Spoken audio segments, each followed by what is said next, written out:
call the meeting to order. We'll do roll call. Victoria Rocha. Here. Okay, Commissioner Dolly Chapman. Here. Commissioner Karen Tamis. Here.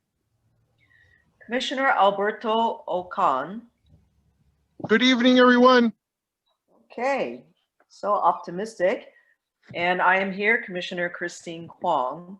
Let's go to the first item on the agenda, which is the public comments. Are there any public comments not on the agenda tonight that you'd like to bring up? And if we are talking about the pocket parks for number 5. Okay, anybody have a public comment for anything on the agenda? Hearing none, we'll move on. Okay, hearing none, let's move on to item number 2, City Council Liaison Communications. Council Member Donovan. Yeah, hi. I just have a few things tonight. First, I was contacted about the lighting down at the Little League fields, and there was a possibility of it becoming a safety hazard. So after a little bit of checking, lighting is, pardon me? Hello? Okay, after a little bit of checking, the lighting, new lights should be installed this week. And what else was one other thing? I was also contacted about the Little League fields being locked when not in use. And again, after a little bit of checking, the fields were inadvertently locked when not reserved. The fields, subsequently, the fields will be open during the day when they are not reserved. And that's what I have for City Council comments tonight. Great. Thank you for monitoring and managing that for us. That's wonderful that you do that. Thank you. Yep. Okay, item number 3, Commissioner Communications. Any comments from the commissioners? Sure, I'll start. Alberto Okan. So I'd already mentioned that we had gotten the scoreboard for Orange Grove, and it was great. I had a email out within the sponsors and all our city employees, and Councilman Donovan was present, and we were able to get all the permits and everything ready to go. The scoreboard has been ordered, and it should be getting under construction this coming week. I'm sorry, in 2 weeks. And it should be up either by the end of May or the beginning of June.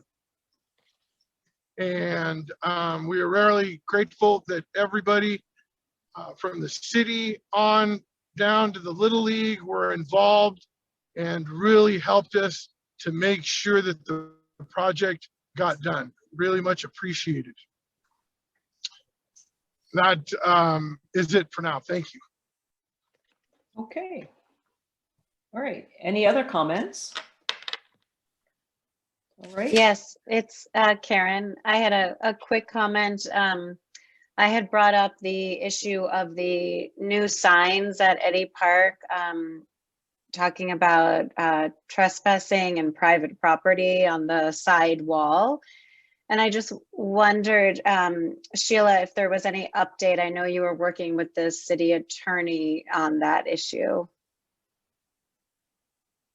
So it is now with planning on any type of any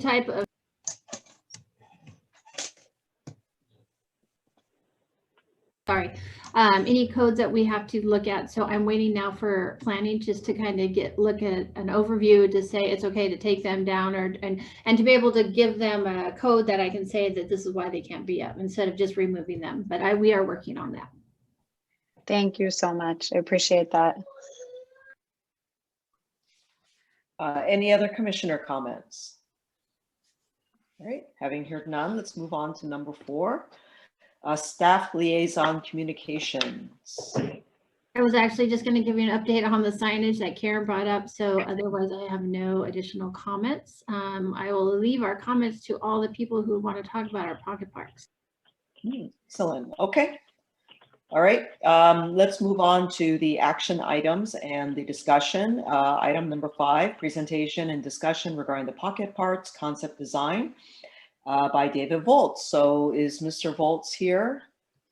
Yes, David is here on our call, and we're going to ask him on our screen. And I just ask that if you are not the one speaking, if you can mute your phone line or your Zoom call, just so that he can give the presentation without any interruption.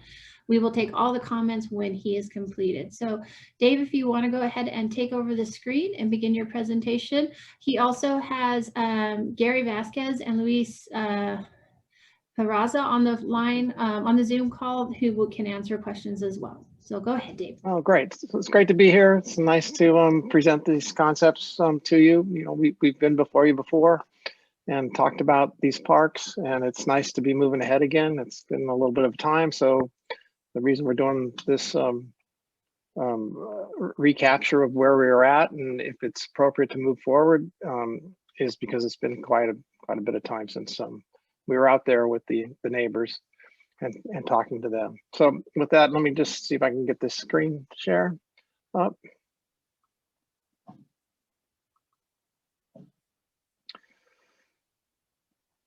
So we're going to talk about 2 park sites, GREVELIA Park site and Berkshire, and they're both in the neighborhoods in the south end of town.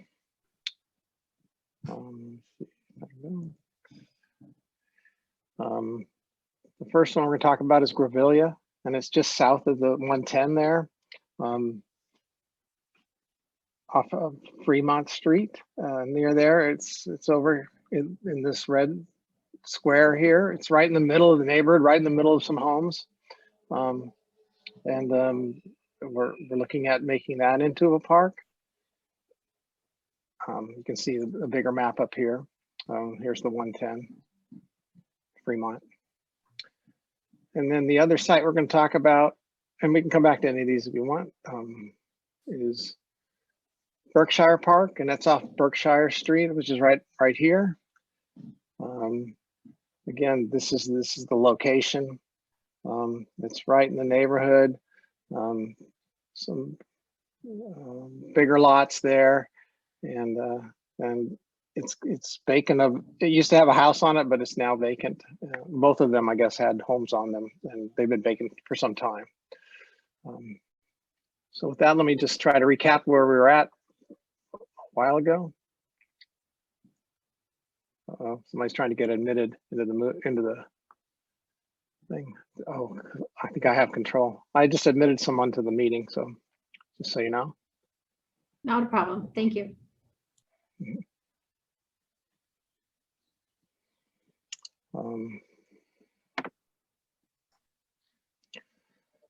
Some reason I'm frozen.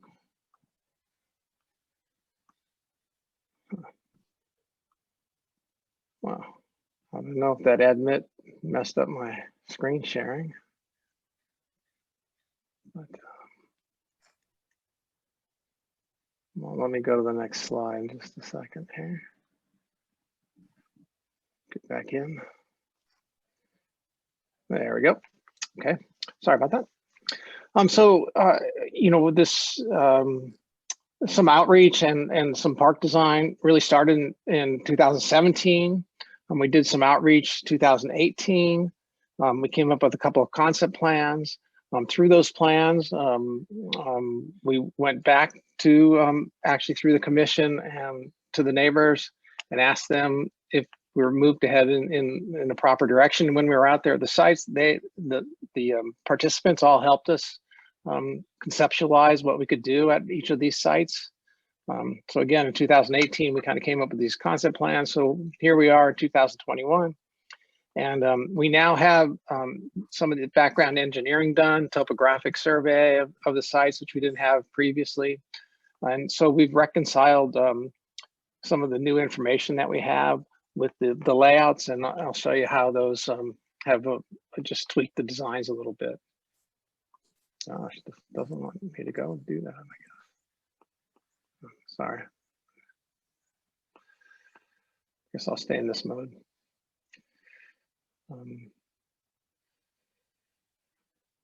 So here, this was at GREVELIA Street Park, and at the outreach that we did on February 10th, 2018, we had a couple dozen neighbors. The park site had already been kind of being used for like an open space. There's like a little trail. You could tell that people had been through the park before, and there was like a little worn path. We asked people what they might want to see as a development of the park into a real park. And they kept coming back to the idea that a softer, maybe just the way they were using it now with maybe just a few amenities would actually be appropriate for this small site. And so that was the outcome. We had the folks walk around the park site, help us decide how what things might go in there. We had little cards that we had people fill out, and we took all those ideas back to our studio and we came up with a couple plans, preliminary concepts that again we took before you folks at the commission level to look at and think about. So these were the two plans that we took and asked people for reaction. In both of the concepts I'm going to show you tonight, both the parks, concept A was selected, but just to point out, concept B was a little bit more rectilinear. There's a little more control to that layout, and people favored the more softer concept A on this GREVELIA Street Park site. And so this is the GREVELIA Street is up on the top and both of these comparison, and this is the lot that we were dealing with. It has a little bit of a slope from GREVELIA Street back to the back of the lot, and there's homes on both sides, and also in the back there's a fence, and there's homes to the south of the site. From the outreach and the feedback that we got, we went to a concept plan that's we're calling the 2018 concept plan. So this was reviewed at that time. We talked about all the different amenities we wanted in the park, and also we even had a plant palette that we were suggesting that could be moved forward. This is where the planning stopped in 2018, but I'll point out some of the things that we talked about here as a result of the input that we got through the outreach at the park site. So this is a sidewalk along GREVELIA Street. This is north. The top is north. These circles here represent trees. We've proposed a pretty open front end. People were concerned that it be used for park uses and not other kinds of uses. So they wanted to have nice view into the park. So anywhere from GREVELIA Street, you can see into the park site. Oops. And we have some bollards across the front here just to keep cars or keep cars from entering the site, and to kind of recognize the street edge that, hey, this is a park and it's a nice park, and come on in and invite people in. So you kind of come through the bollards and then you're into the park proper. So if the kids are in there, at least they know that there's some sort of a barrier across the front of the park. This would be a nice walkway system that we have around the front end of the park. We're looking at a couple little cafe tables to be included, so a little bit of pavement, a little garden area. People suggested maybe we have a space for artwork, so we actually have a space where we can put artwork in. We don't have a specific piece selected, but we do have within this little garden area underneath this tree a space for that. And then we have a walkway system to get across the property all the way to the back, and we have a grass area across the back here. We have a few shade trees on either side. There is an existing tree, a big tree in the back part of the site, and we would leave that for shade. So we'd have this walkway system. People were using the park site for trikes and those kinds of things, mostly smaller kids. And so kept it so that they can still do that and then go around the tree and come back. It's not a very, it's just a house size lot, so it's not that large. So that's kind of the activity that we see here mostly. We also included some small climb on pieces, not a developed park play piece. What people asked for were smaller pieces, so we've included these design inspiration photos here to show you kind of the feel and of the park and the kinds of things that we'll consider putting into the park. So this area here is kind of this play lot, but there'd be maybe some crawl-in logs or some jump on top of rocks, those kinds of things, but nothing big or high. People wanted something that felt natural, and it was lower key than a larger size park, what you might see at a larger size park. We also included some grass area, which is this green panel here. And again, it's a little bit bigger than most people's backyard, but that's about the size that it is. It's definitely not big enough to play soccer or anything, but you know, you might be able to throw a Frisbee if you didn't throw very hard across this area. Maybe some signage to recognize the park on the street edge, and then just some softer planting areas within the park, and maybe some nice pavement just to encourage people to come and use this little park. We had a number of trees that we selected that seemed appropriate. We're selecting native and drought resistant planting materials, except for the turf area. And so those would edge the park. We try to be good neighbors and leave a little bit of a buffer zone planted area along all the edges here. And then open it up for the grass and the play area in the middle. So we took that plan that was pretty much the consensus plan from 2018, and this is the plan that we're currently putting forward. We've done some engineering. We have the topography survey out there, so we know exactly where the fences are, the width of the site, and the slope of the land. One of the things I'll point out is on this site, it does slope from front to back. And so we'll have some kind of a stormwater facility where we'll capture the water that when the rain falls, we'll capture that water along the back boundary here, and we'll infiltrate that into the ground. You know, we have a similar situation at Berkshire Park, and that's even more severe slopes. But again, same solution there. We're going to try to capture the water down the middle of the park, and then take it to a space on the south end, and distribute that back into the soil. So this is what we're proposing as the new concept plan. It's just an updated plan. It's very similar to the 2018 plan. The plant materials stayed the same. The feel and the look of the park is the same as what we had proposed previously. We've just updated some of the sidewalks and the line work and those kinds of things to better fit the exact boundaries that we now know of the park. I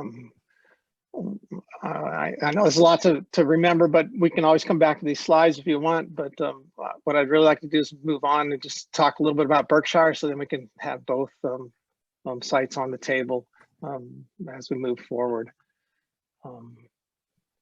So this is Berkshire Park. Again, on February 10th, the same day, later in the afternoon, we went over and met the neighbors at Berkshire, at the Berkshire site. Small street, but it's interconnected with a number of other streets in the neighborhood, so a lot of people could easily walk to this site. We had a little mapping exercise, had the folks grab some markers and help us decide what might go where and what kinds of things they might want to put in the park. Again, we collected these note cards and took all of that information and input back to our studio, and we came up with a plan. So actually 2 plans at the beginning. These are the 2 concept plans from 2018. They're somewhat similar in that there's a great slope from Berkshire Avenue here, and where the sidewalk is, and then there used to be a house in this area, but then the area back this is the eastern end, this is the east. There's a pretty good slope from this elevation here down to the back elevation here. So the really usable area, and what we talked about with the folks that were out there, was this front end area, kind of the front yard of the park. And we proposed a couple of different scenarios as to how we might envision developing that into some kind of a play space.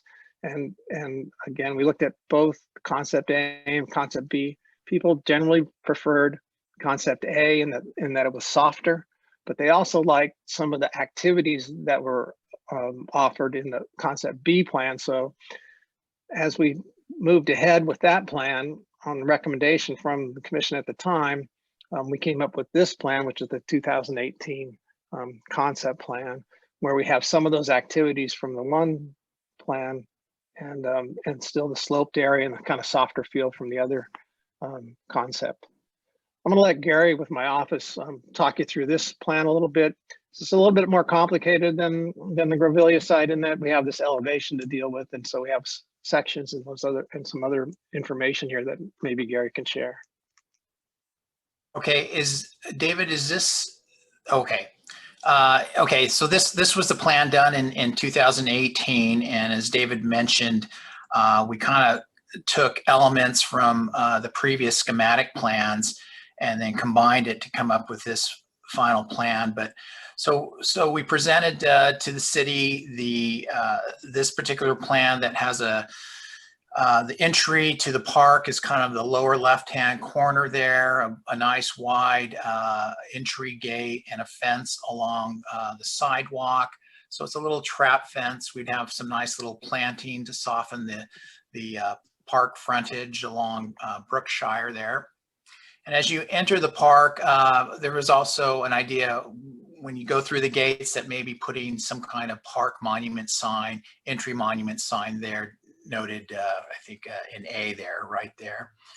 So you enter the park and trying to keep the feel of the park soft and more natural, even though we do have a 4-square court that's shown there with some benches and some picnic tables up above. That would be basically a hard court for play court for kids.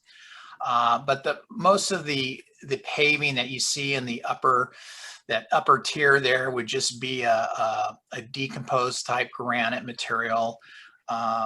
It was made clear to us that a lot of the existing trees there on the upper area, the upper tier, I think there are 2 rather large Canary Island palms that we will be protecting in place, and some other existing trees kind of more along the perimeter of the park perimeter there. So we took that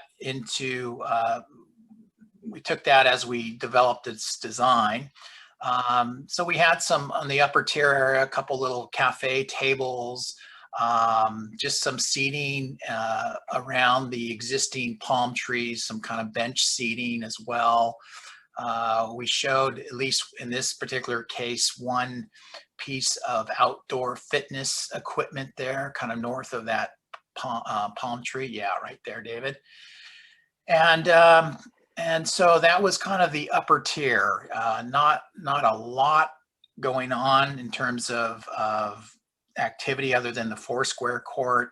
But we have this kind of natural, this concrete paved walkway that leads you down to the lower area of the park, and any kind of retaining that we felt we would have to retain just from going out to the site and understanding the site just from a visual standpoint. We knew we were going to have to do some retaining there, and we thought we could retain some earth just using kind of natural stacked rock. We've done it in a couple other parks. It looks rather nice and kind of again maintains more of a natural feel to the park. So this again was a concept that we presented to the city back in 2018. And our concern was, because we didn't have a topo back then, and we knew there was some quite significant elevational change from that upper tier area. So we were a little concerned about that, but we we did take the topo that we received, and we underlaid it over our design, and a few things I think we felt needed to change slightly, but I think the changes that I'll go over here still, we're still able to maintain that feel, that natural feel that the park, that the city would like to see, and again, get people down to the lower end of the park and make better use of that space. From that upper tier area where you see the existing palm trees, the Canary Island palms, down to the back of the park, there's about a 17-foot elevational change. So it's pretty drastic, I guess. A little bit of a challenge, I think, to utilize that space. But so it was important to try to, again, I think, make best use of the entire park and still allowing people to get down there. So we had to make sure that it's all ADA accessible, and so that walkway that leads you down is an ADA accessible walk. But this design again has many of the same elements as we presented back in 2018. Kind of a small trap fence along Berkshire Avenue with some nice plantings in front to soften that, and a more of a gateway entry, park entrance there, keeping the soft paving that you see there, DG, keeping the existing Canary Island palms and working in kind of some bench seating around each of those palms. In this particular case, I think the feedback we heard from the previous concept was maybe adding a drinking fountain. So that's shown right there by the Foursquare court. And rather than including picnic tables just above the Foursquare court, maybe adding some additional outdoor fitness equipment there. So we're actually showing 3 in this concept here, 3 outdoor fitness pieces with just probably, I think we're gonna have to construct a low kind of cheek wall just above that to retain a little bit of dirt, a little bit of soil on that north side of the property there. So we have the concrete hard court, play court with the Foursquare court that again just continues onto the pathway leading down to the green area, the more green. So that's a 5% slope that takes a person down to that area. Again, we have the rock, kind of large rock retaining, slightly retaining the earth above for the upper tier area as you walk on down. We had to extend some of the run of that walkway that leads to that open grass area you see there. So we were able to get people down to that open grass area, an ADA pathway leading to that area, and then looking at the existing slope, and again, without building or proposing what could have been some quite large retaining walls, both on the north and south side of the property line, as well as the east side of the property line. I think we were able to grade it, taking the natural grades and just modify them slightly to daylight to the perimeter existing grades. So that open grass area that you see there is sloping to the east at a 5-to-1 slope, which is probably considered, in terms of a slope that's easier to maintain or to mow or, to maintain. You probably want to stay about a 5-to-1 and not try to go steeper than that. So that's what we're showing there, sloping down to the eastern boundary of the park and still maintaining the perimeter grass area with some rock outcroppings along the way like we previously had shown. And again, maybe I'll point out some of the more aggressive grading I think we had to do to make this particular concept work on the kind of the lower south part of in there. Yeah, that we did have to grade about a 2% slope, or a 2-to-1 slope. And as David mentioned, I think we'll have to capture the water at some point at the corner, the lower right-hand corner in there, and then let the water infiltrate a little bit. And so, some of those those hydraulic engineering things probably we still need to take a closer look at. But I think we were able to work with the existing grades that are there and make it an attractive, play space. If that lawn is actually would be kind of an open kind of play space for kids we see there. So we still, Gary? yeah. Can I ask you to, Dave, if you're there, could you let people in since you are hosting with the shared screen? There's people waiting to get into the meeting. All right. Sorry about that. So while David's doing that, I'll just point out that we do have lighting in the park. We have, again, some minimal lighting. We see maybe 3, 4, maybe light poles, a couple on the upper terrace. And then maybe a light pole down towards the eastern portion of the park, just I think for security lighting. And another element I think we added that we did not show on the previous concept was maybe even putting in some type of fencing along that eastern back property line there of the park, and possibly maybe continuing that up the slope a little bit, both on the south and north side of the park a little bit, just to, I think, better control access into as well as out of the park. So that was something we did also add. I don't even care about so the next slide is a excuse me, an elevation of what we did of the most recent concept that we're showing here. Again, the Berkshire Avenue is on the far left. We have this parkway with an existing sidewalk and a little planter there. And then we would step into the park with a little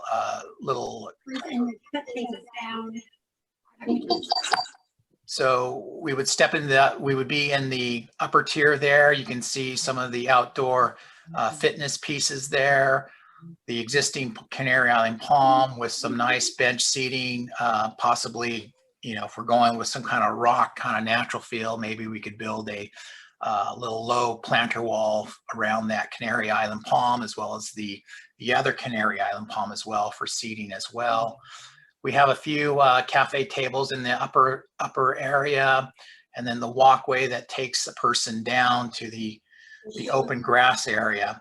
So the hatch that you see, the vertical hatch, there's the proposed grade and the existing grade. That kind of gives you an idea of in order to get this 5-to-1 grass slope in this upper tier, the space that we're considering for the upper tier, that would be fill material to kind of make this concept happen.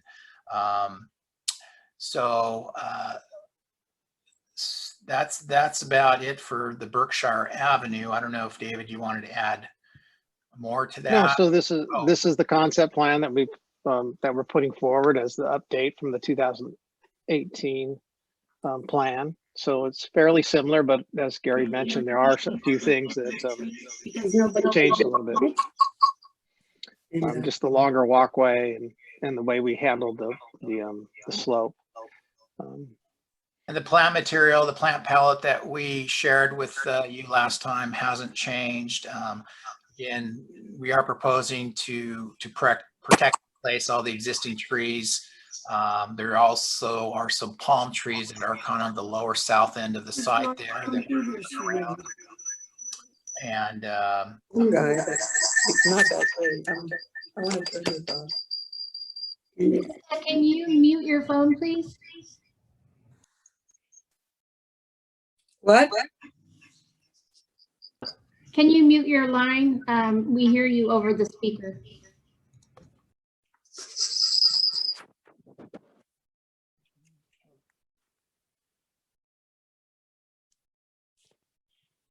Well, okay, so this is where we're at today with the 2021 plans. We've updated them to the engineering information that we received, and I guess we're putting them forward to see if the commission wants to consider these as appropriate, and if there's any other changes or modifications that might need to be made, or if there's new ideas that might want to be considered.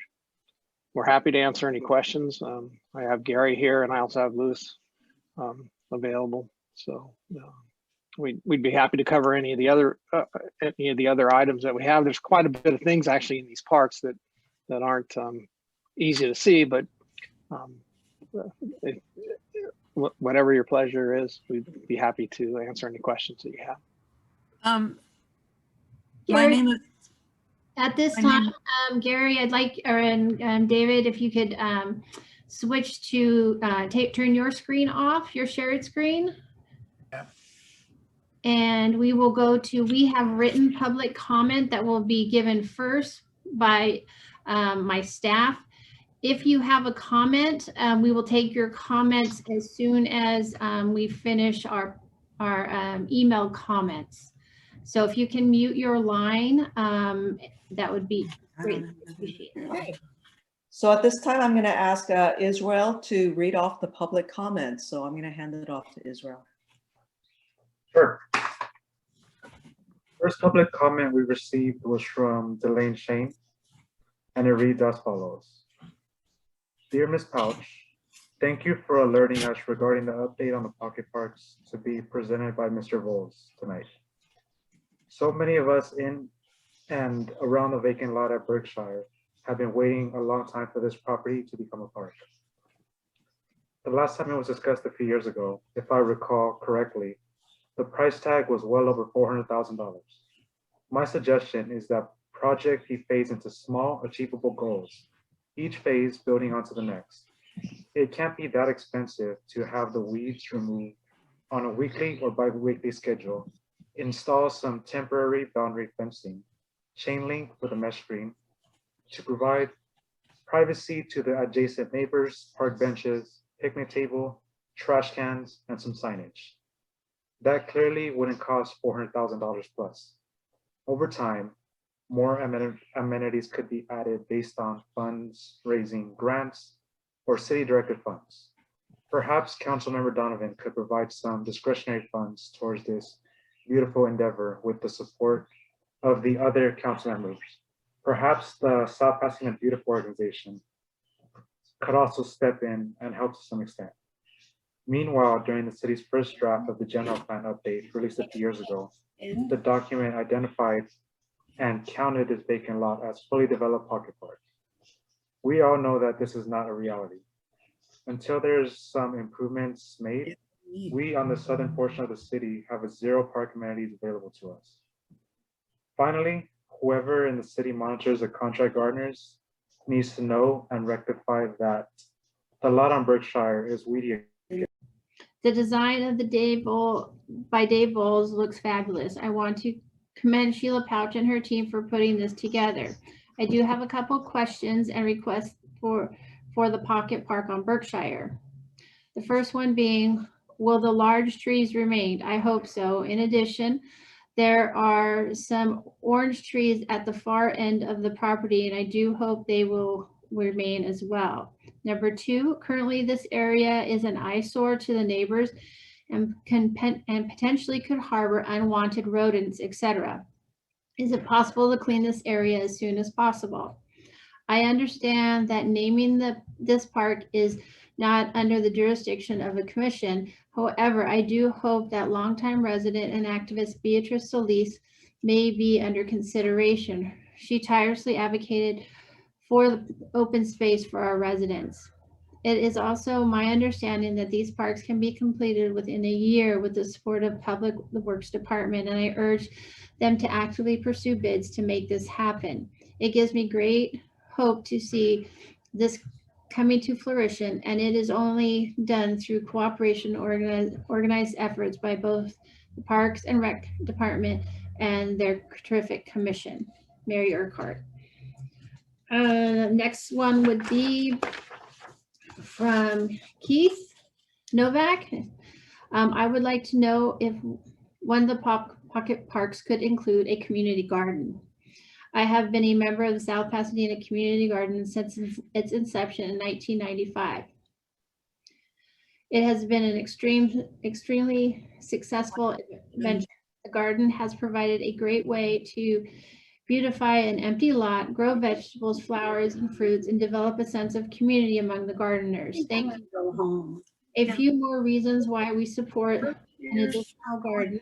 At some point, Community garden again, almost always. we'll get something Earlier right. this year, we had 16 people waiting to garden. This pandemic, since this pandemic, more people have turned to gardening as a safe, outdoor, healthy activity.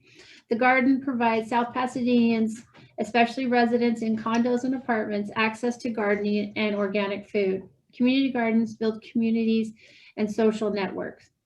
Community gardens promote seasonal eating, access to healthy food options, and a greater understanding of the food's ecosystem. Everyone wants and should have the opportunity to garden and grow their their food. The next one.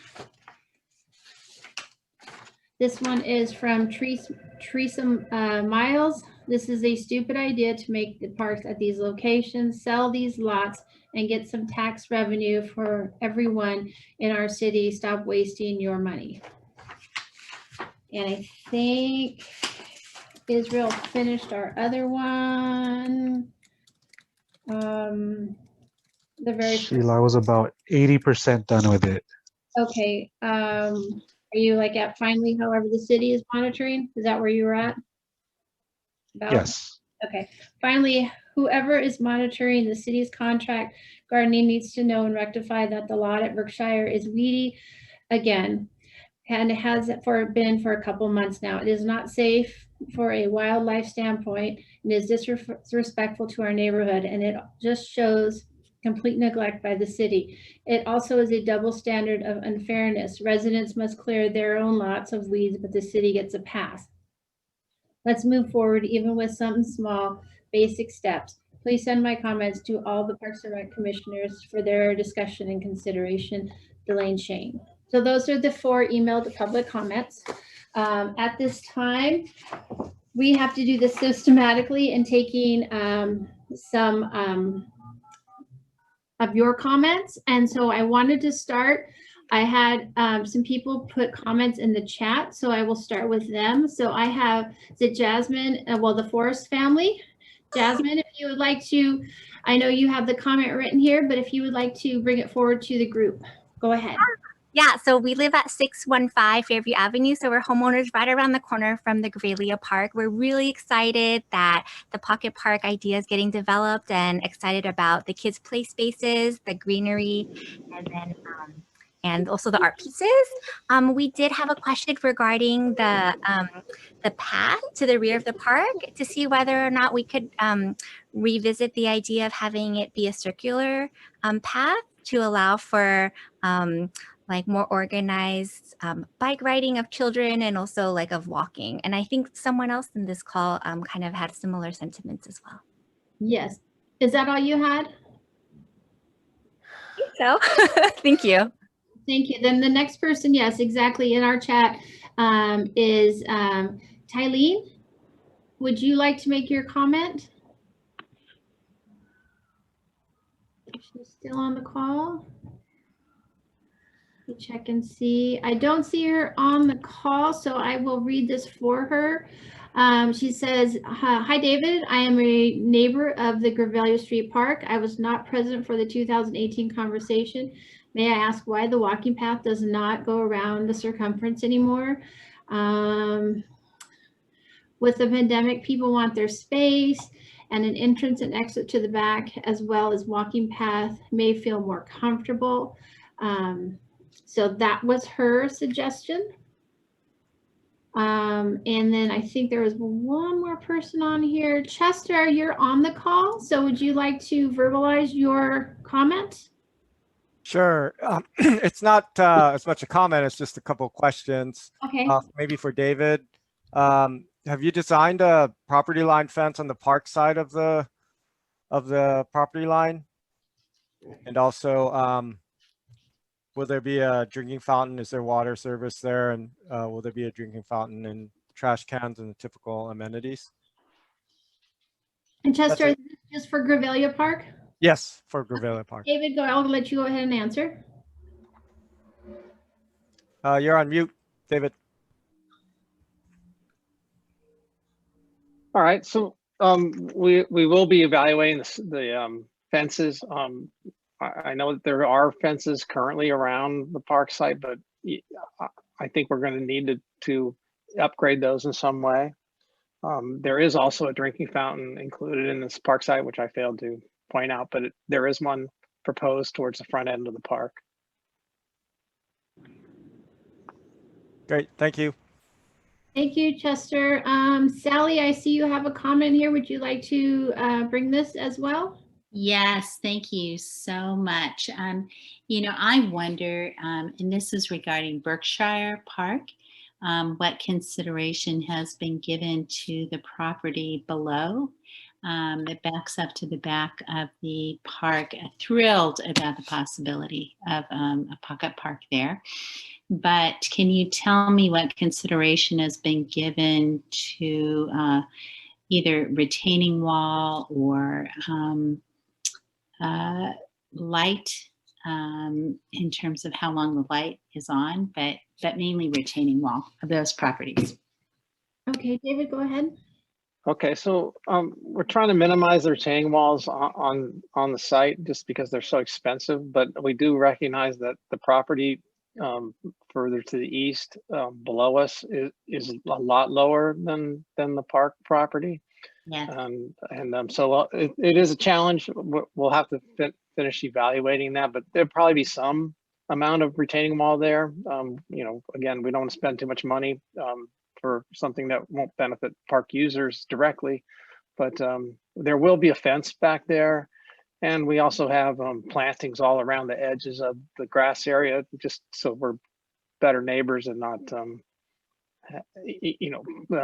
taking consideration for views in and out of the park site. Yeah, I so appreciate that, David. And we're very supportive. We have family that are going to live on that property just east, and we just want to make sure that that's a consideration. But thank you for all your creative work. It's fabulous. I know their children. I have 2 children. Right. Sometimes you just wait till it gets midway through and then. Okay, our next comment looks like from Erin. Erin, you want to go ahead? Yes. Hi, Sheila. I'm seeing you for the first time in person. It's Erin. Hi, I'm the co-chair of the South Pasadena Community Garden, and I think we have about 5 or 6 gardeners on the call today. It sounds like these plans are pretty thought through and look like pretty finalized, but if there was a shot to add a community garden component to GREVELIA, I think it would add a ton to the pocket park. The South Pasadena Community Garden right nearby on Magnolia Street has 49 beds. And like Keith said, we had a wait list of 16 gardeners for over a year. There are so many people who want to garden, especially people who live in condos like myself and apartments. So if there's an opportunity to add a handful of beds, we could use the economies of scale from the current garden, the board, the operating system, the tool, and make that more of a reality to include gardening for more residents. And, I know that funding keeps coming up on this call, but I will note that we successfully fundraised for our community garden 6 years ago and got a few grants from like US Bank, hardware stores, etc. So I think that could be a really strong option if we are able to add it. And the last thing I'll say about it is that it does add a huge community element that I think that goes deeper than just a park. So noodle on that, but I don't know, is this pretty set or is there any opportunity for changes to these plans? Well, this is the opportunity to bring things forward. And so I will, you know, it's to the group and then also to David. I know that I talked with Michelle Hammond, who was also looking into the Berkshire side.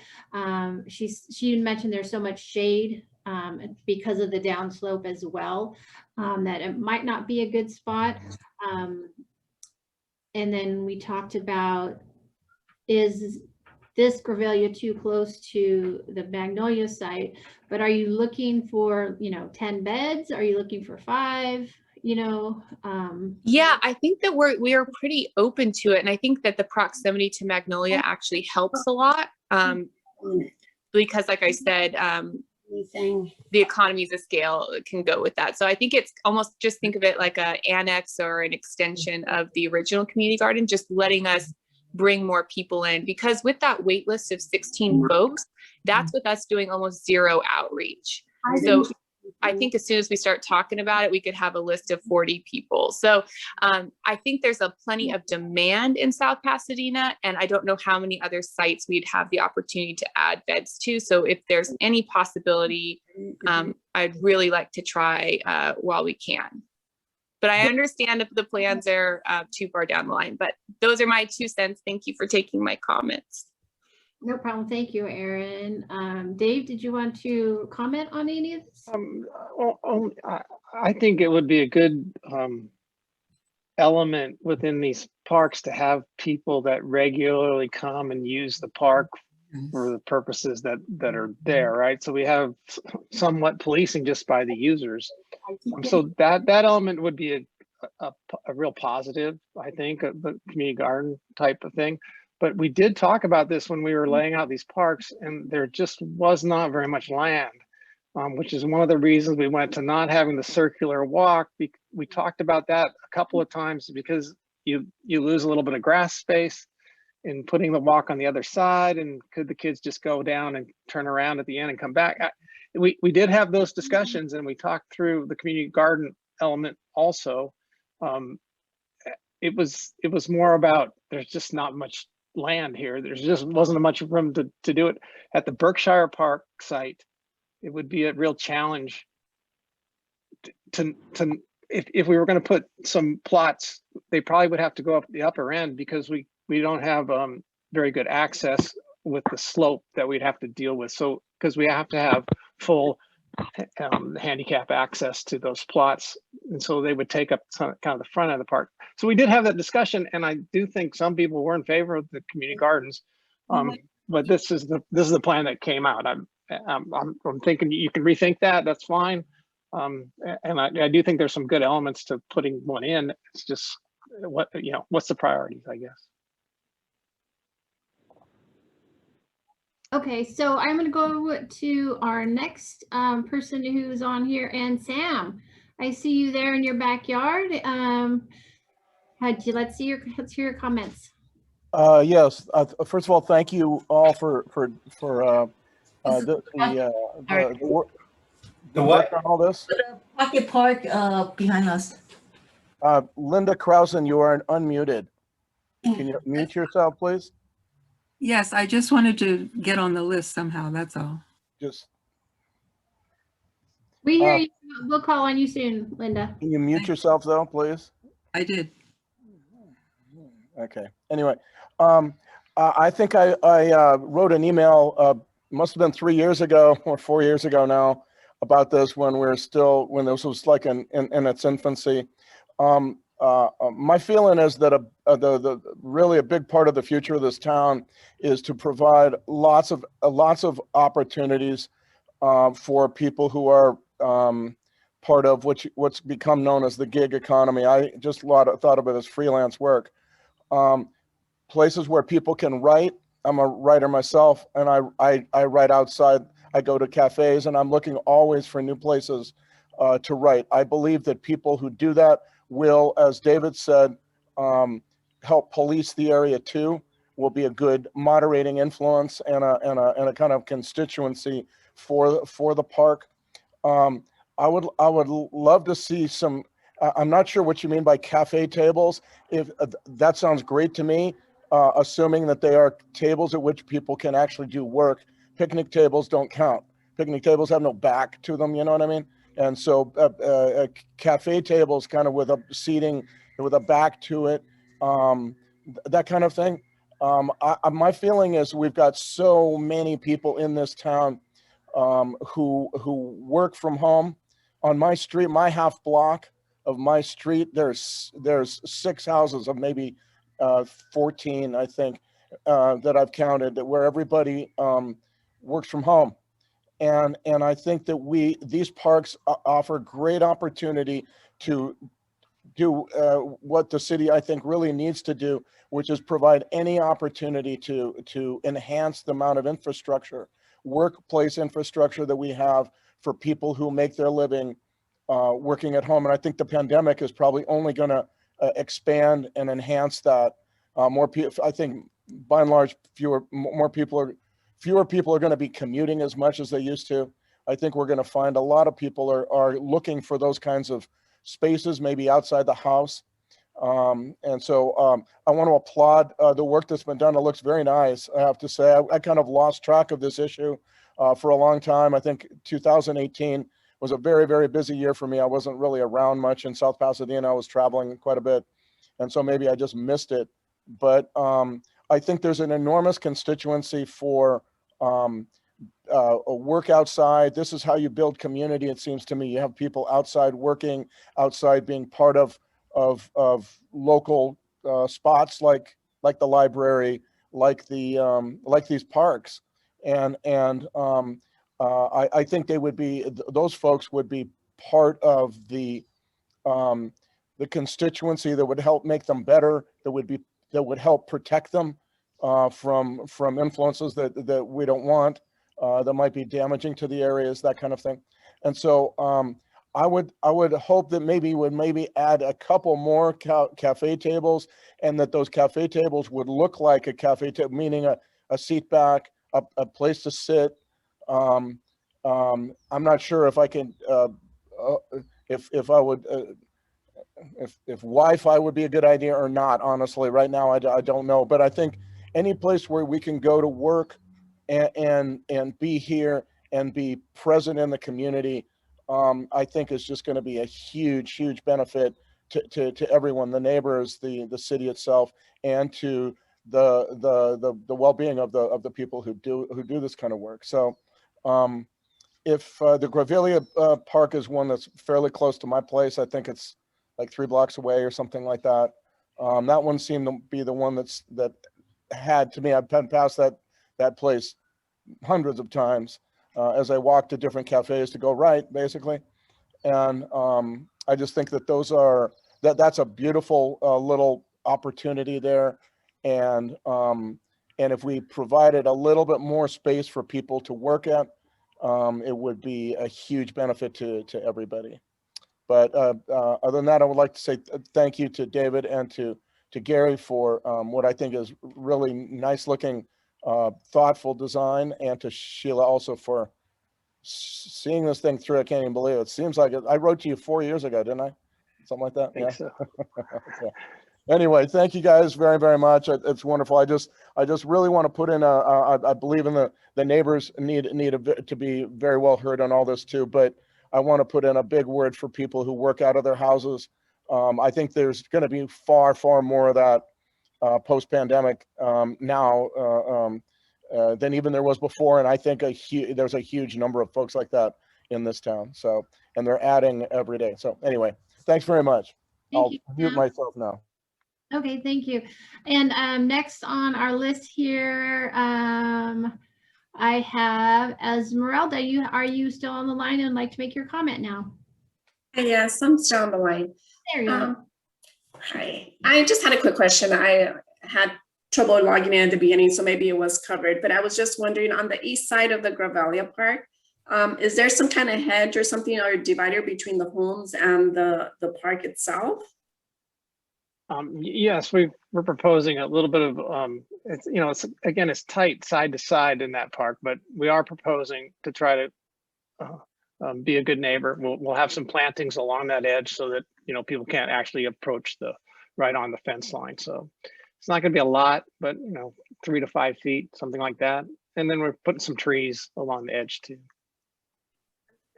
question was, it appears on the plans that there is umbrellas. Is that the case? There's going to be umbrellas on No, those are just representations for trees. I'm sorry. Got it. No worries. I just wanted to clarify. Thank you. Thank you. Thank you, Esmeralda. Okay, it looks like our next one is Andrew. Andrew, are you still on our call? I am. I'm here. Hi. Hi. Hi. I live on, we reside on the southwest corner of the GREVELIA Park, right on, or the current vacant lot. I did submit an updated version of the drawings to you a couple years ago, Sheila, so I know we have had some exchanges. In the years since, I do have a couple questions. Is there any studies or any understanding of whether the more increase there is in the amount of seats and what have you in a certain place in a park, does that increase the amount of homeless traffic and folks that take up in those areas? Because I am, you know, the way that's what's happened in the library, where you have folks kind of sitting at the chest, you know, area and what have you, it actually makes me think we should be doing a lot less in this space. GREVELIA is one of the few pathways, you know, across the Gold Line there. It gets a lot of traffic, and we do have quite a few homeless people that travel through there. Currently the lot is very clean and open, and so there isn't much enticing there's not many spots to go in there and hide or hang out, or even, you know, it's not particularly comfortable for folks. So I think it keeps the traffic, you know, in the past that we've had trouble with people trying to pitch tents or kind of tuck into the back, even smoking and things out back, just really right by our house. So there is, I'm concerned actually about too many people being drawn there. There's literally on the west side, as you can see, may not be evident in the plans, but I know David has seen it, and you, Sheila, there is literally a house like right on, my neighbors to the north of me is right on their kitchen window and bedroom window are the park line. So it's at that path going right by their door, literally, or right by their window, 3 to 5 feet. So I actually don't think there should be any trail around or anything looping around right by the residents that are right there. So I think that just kind of straightening it out and just putting in grass, making it nice for kids to come and play, to run around, what have you, would be great. But something soft and good, you know, but not a lot of paraphernalia and bits and pieces there for people to kind of really dig in and spend long periods of time, potentially, you know, as I said, the homeless side of it. And then in terms of the gardening thing, we used to play in the vacant lot that became the garden. Of course, that's now closed off, and so there's no more room over there to play for kids and things. So I think that this is a real opportunity to make an area for soft turf grass for kids to play in, but not overdo it, so that it attracts too many folks that you know want to overstay it and overuse it. So there's some thoughts, but it should have water, it should have a, you know, trash can and that kind of thing, and then ideally some good city maintenance to keep the lawn there, potentially, if that's what goes in good shape. Those are my thoughts at this point. Thank you. Thank you, Andrew. And we did look at the concept, and we had some picnic tables up along the, the west side, and we actually have decided to take those out, right, David, in our new concept? Yes. And so we did hear a lot of those same, I think you were at some of the meetings there, Andrew, and we did hear a lot of that, keep it soft. We kept pretty much the activity areas where people might linger more towards the street edge, so that there's surveillance and then it's easier to see what's going on. And the back area is pretty much just an open park that maybe the kids could ride their trikes up and down that pathway. We're not thinking there's going to be a lot of activity back there, but you know, a little bit of grass is often what the kids, in particular small families, are really looking for. So yeah, I don't think we're looking at a lot of development here. Yeah, no, I agreed. But I think actually the pathway on that west side goes literally right 3 feet from a bedroom window. So I think kids running up and down that, I'd rather they just run out into the grass and maybe in the center of it all, rather than be directed along the side, the property, the owners along this side there. So anyway, so my thought, and that's what I proposed back in 2018, is to remove any pathways that force people kind of around the edges and let them all just kind of go into the center with a nice open area. But I got you, David. Thank you. Thanks for the update. Thanks. Notes. Okay, so our next comment looks like it will be from Selena. Are you still? Yes.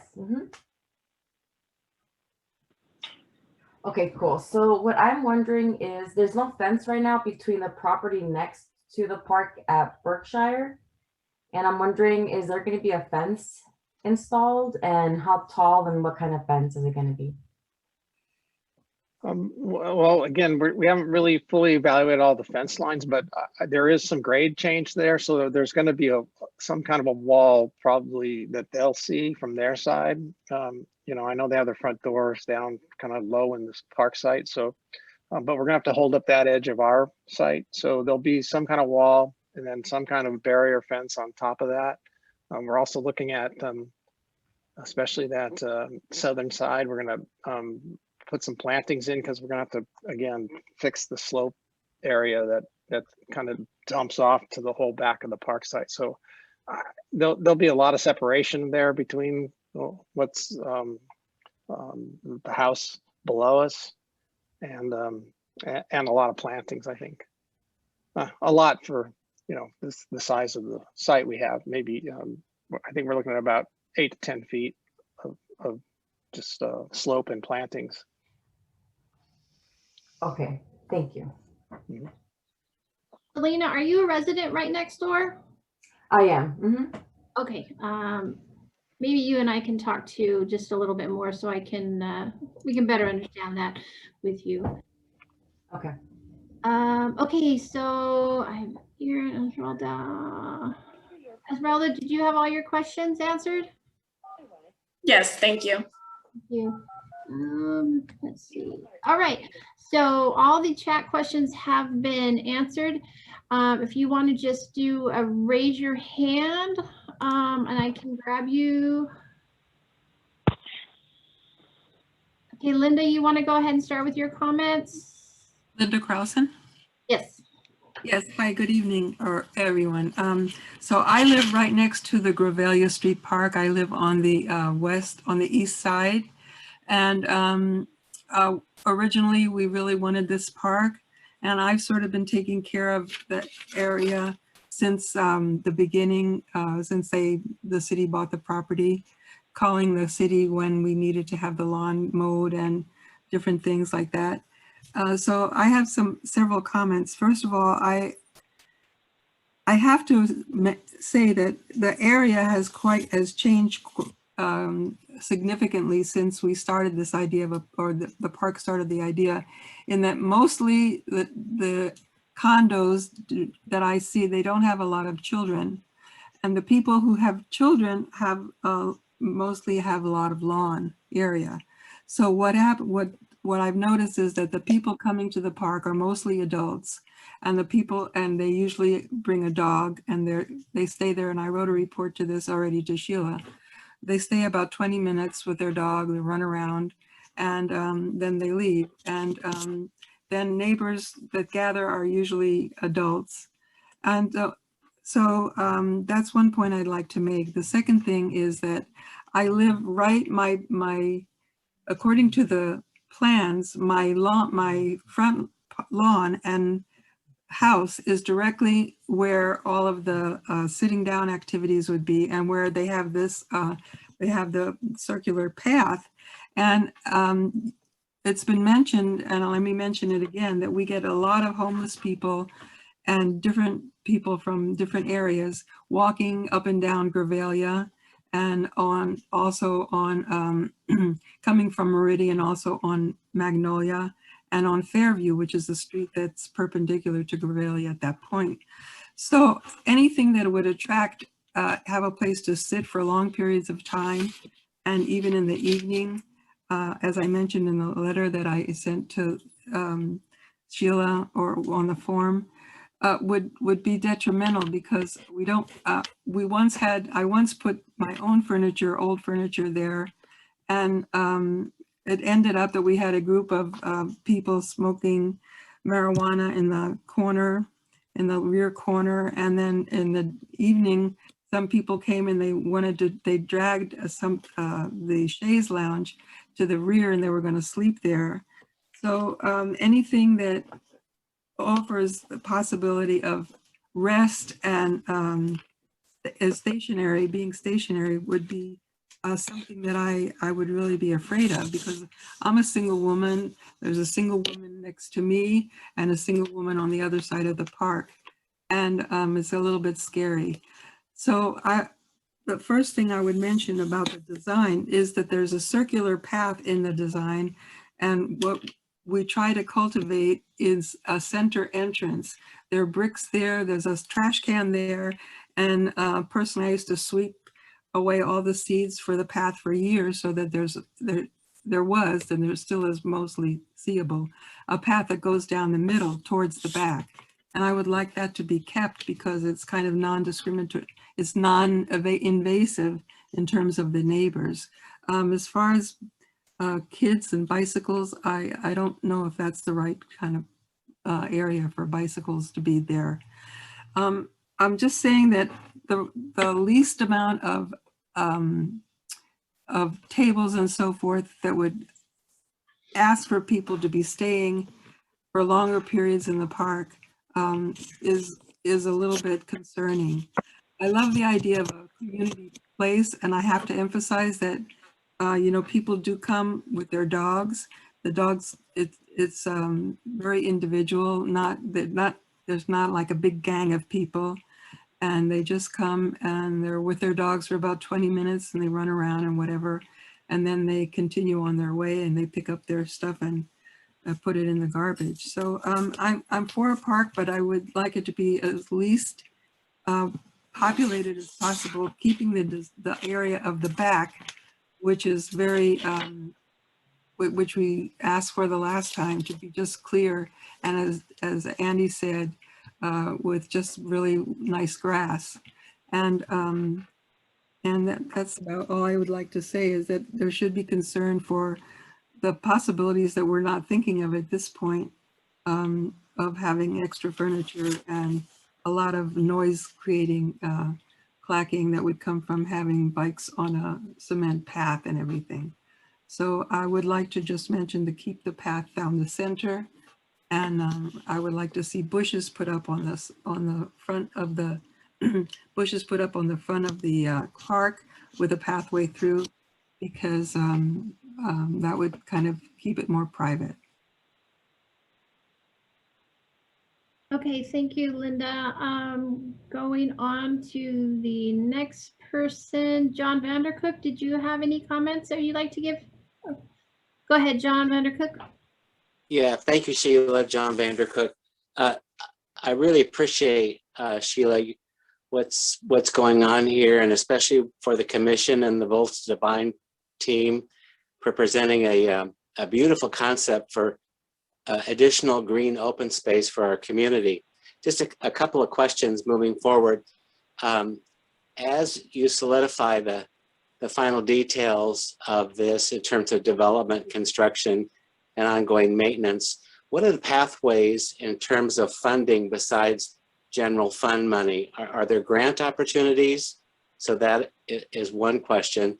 The other question is, would the park be open during designated hours, or is it open 24 hours?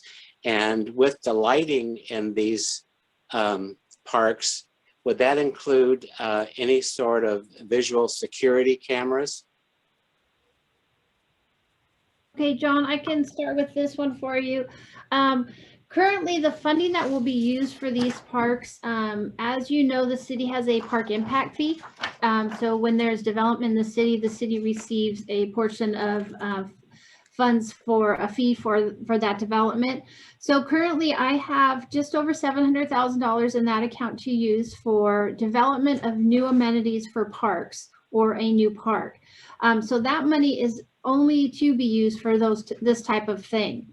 The other money I have is our Measure A money, which was actually a measure approved by the LA County voters to allocate park funds for the county, which then distributes to the city. And so we haven't been able to use it, obviously, the last 3 years. And so by the time we start this one, it'll be the 4th year, and that will be an additional $332,000 I will have. And also we have the Proposition 68 funds. We have a per capita that each city gets a per capita. And I can apply our 193,000 of that money towards these parks, or for, you know, it doesn't have to be for a park, these parks, but that's the funding I have. So there is about $1.2 million that could be used for the creation of new parks in the city without using any general fund. So I hope that answers your question in regards to the funding of the parks. Hours of Yes, thank you. Okay, hours of operation. All of our parks are kind of that open at 5 a.m., close at 10 p.m. You can't be on the parks between 10 p.m. and 5 a.m. You know, we try and do a dawn to dusk. I don't think our lighting is going to be lighting that will illuminate. We'll do more of the bollard type lighting, but I'm going to let Dave talk about that a little bit more in detail. Go ahead, David. Thank you. All right. So at GREVELIA, when we did the outreach in 2018, we did talk a little bit about lighting and the security aspects of lighting, but they didn't want anything tall or going over the fence. So at GREVELIA, we were talking about lower bollard lighting, just a couple lights along that path, just to give illumination to the back end, you know, from the front end to the back end of the park. At Berkshire, we're actually proposing at least on the street edge, maybe a 12-foot high fixture, maybe more normal light, and then in the back we could leave it open to maybe reaching out to the neighbors and seeing you know, what they want. A little bit of light usually is a good security measure. So you know, there's pluses and minuses in that, but the new light fixtures, the LED fixtures, we have good control over angle and projection and timing, and also light levels. So you know, it's what we're doing in a lot of parks these days is putting in a bit brighter light than we might have done before, but it has a dimmer on it, so that if the neighbors feel it's too much or too, you know, not enough, we have some range of lighting there. So it seems to work pretty well, and that's what we're putting in the parks these days. Great, thank you, David. Mm-hmm. Anything else, John? No, thank you so much. Great work. All right, thanks for being on the call. And so next speaker, let's see, on my screen I have, it just says Wong. Would you like to make a comment?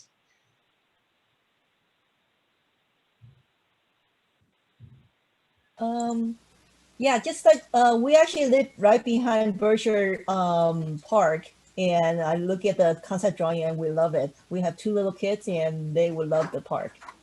So great job. Oh, great. Thank you. That was a quick one. Okay, next on ours, let's see. Let me go to my next screen. Andrew, we've got Larry Abelson.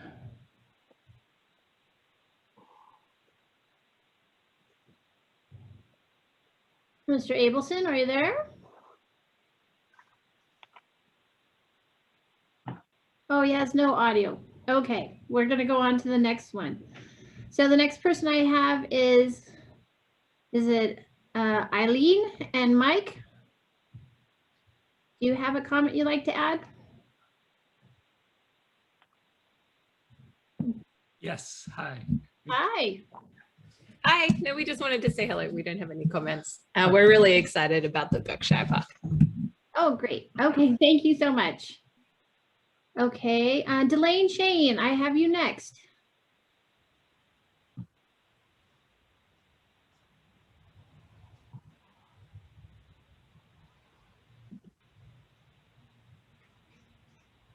Delane, I can't hear you.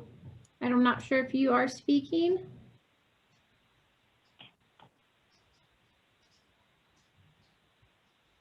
There's no audio. No audio for Delane Shane either. If you'd like to add something in the chat, I will share it, but I'll go on to our next person. And Delane, if you maybe wanted to try and log back out and we'll log you back in, see if the audio might work that way. So our next speaker is Ben Tansey. Ben, do you have a comment?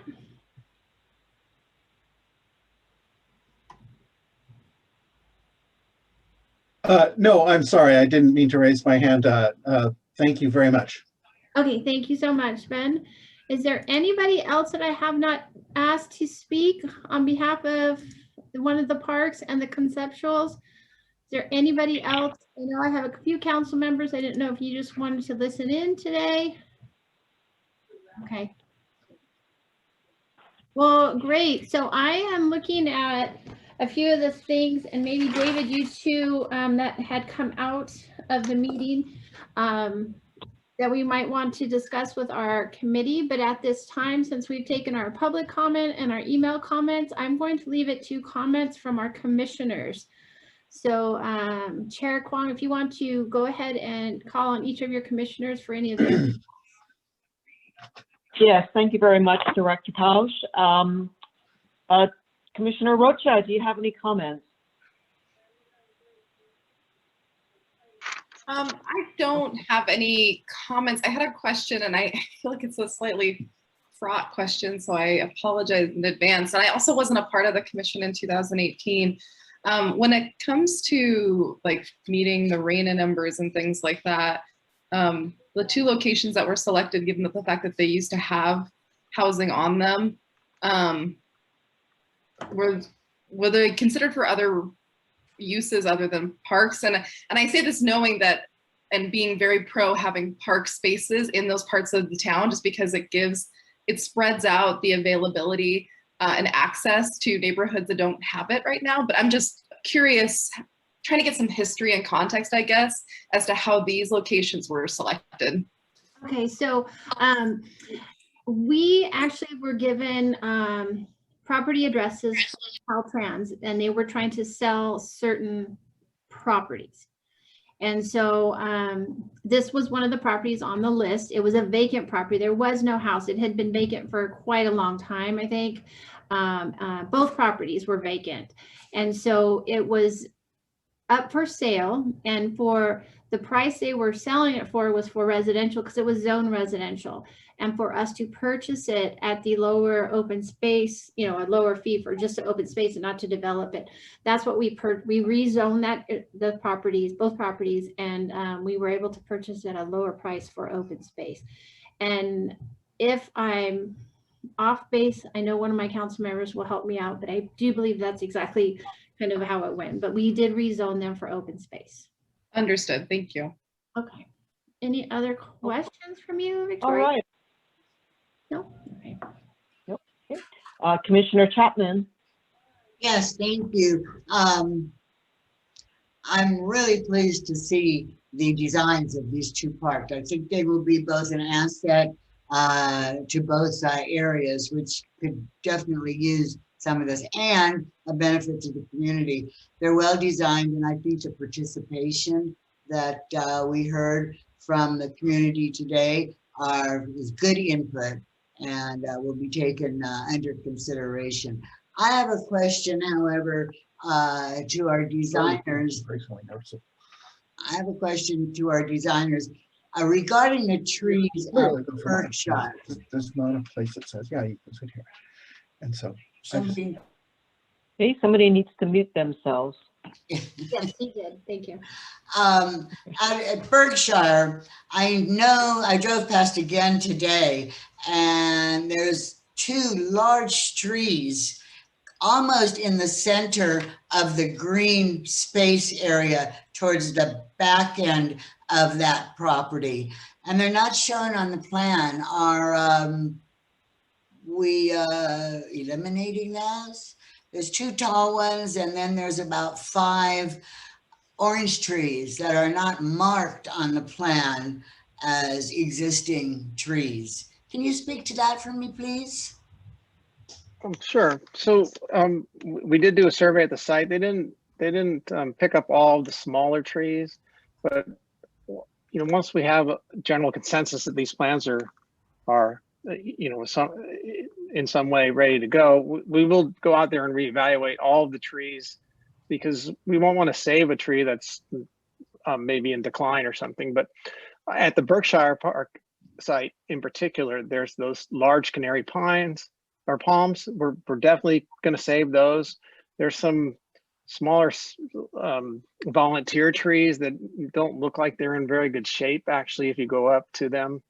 So we'll have to evaluate those. But the edge trees we do like, and we are borrowing some trees and some branches and from the neighbors as they come across our site, and we'll try to leave all the greenery that we can at the sites, as we move forward. Thank you. But the one that I'm talking about, which does not show on your plan, is essentially smack in the middle of the green area on the lower end of the property. What do you think, Gary?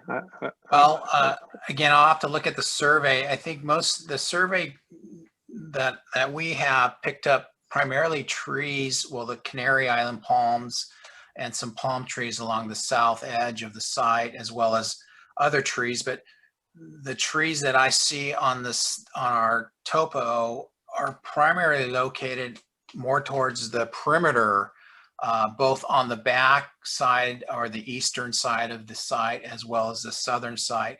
And then there might have been one or two on the north side of the site, closer to Berkshire. So I'll take another look at the topo, and you're suggesting that the tree that we didn't pick up was right smack in the middle of the green turf that we're showing. So our intentions, as David said, is to keep all the trees, existing trees. Maybe when we get into taking a closer look, reevaluating to see if some of those existing trees might be, not doing so well, or maybe they can be removed. But for now, we are anticipating trying to save all the trees that are on the site. Both, a lot of them are actually not even on the park property.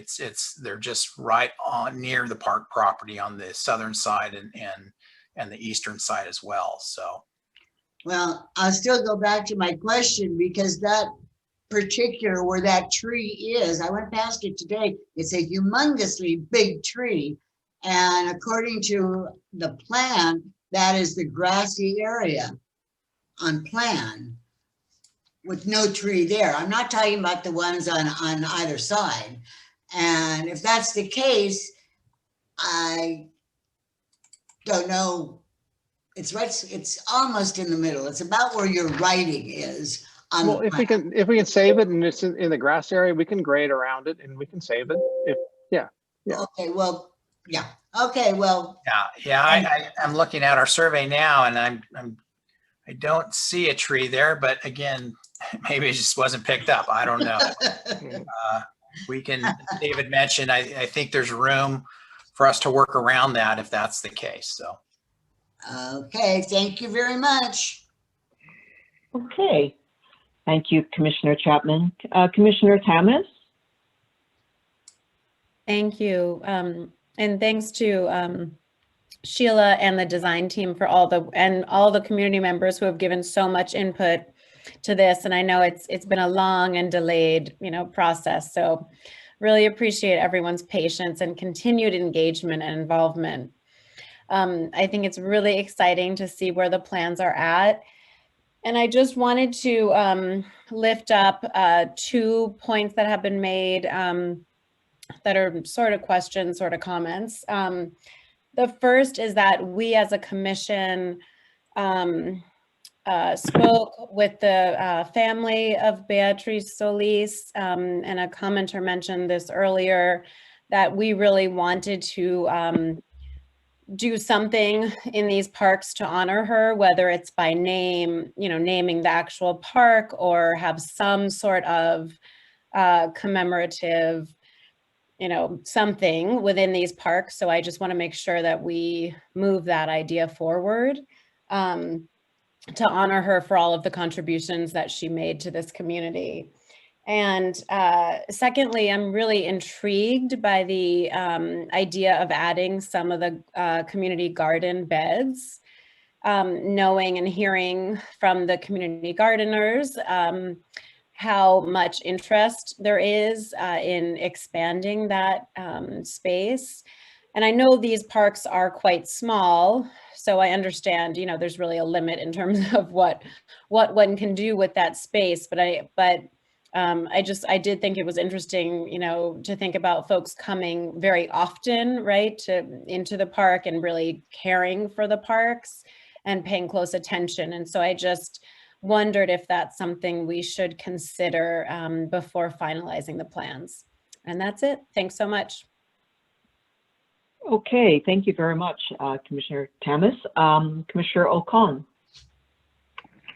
Good evening. Yes, I want to thank everyone that's participating from the community, and just my other fellow commissioners have made great points. I just wanted to make sure that we do into consideration the community concerns, so that when these parks are put up and ready to go for the community, it's hopefully a general consensus that everybody is happy that these parks are in place and not impeding or intruding into anybody's properties that are there. So thank you so much to everybody. Okay, thank you, Commissioner Ocon. So I have a question. The first is, what is the timeline for the completion of these two parks?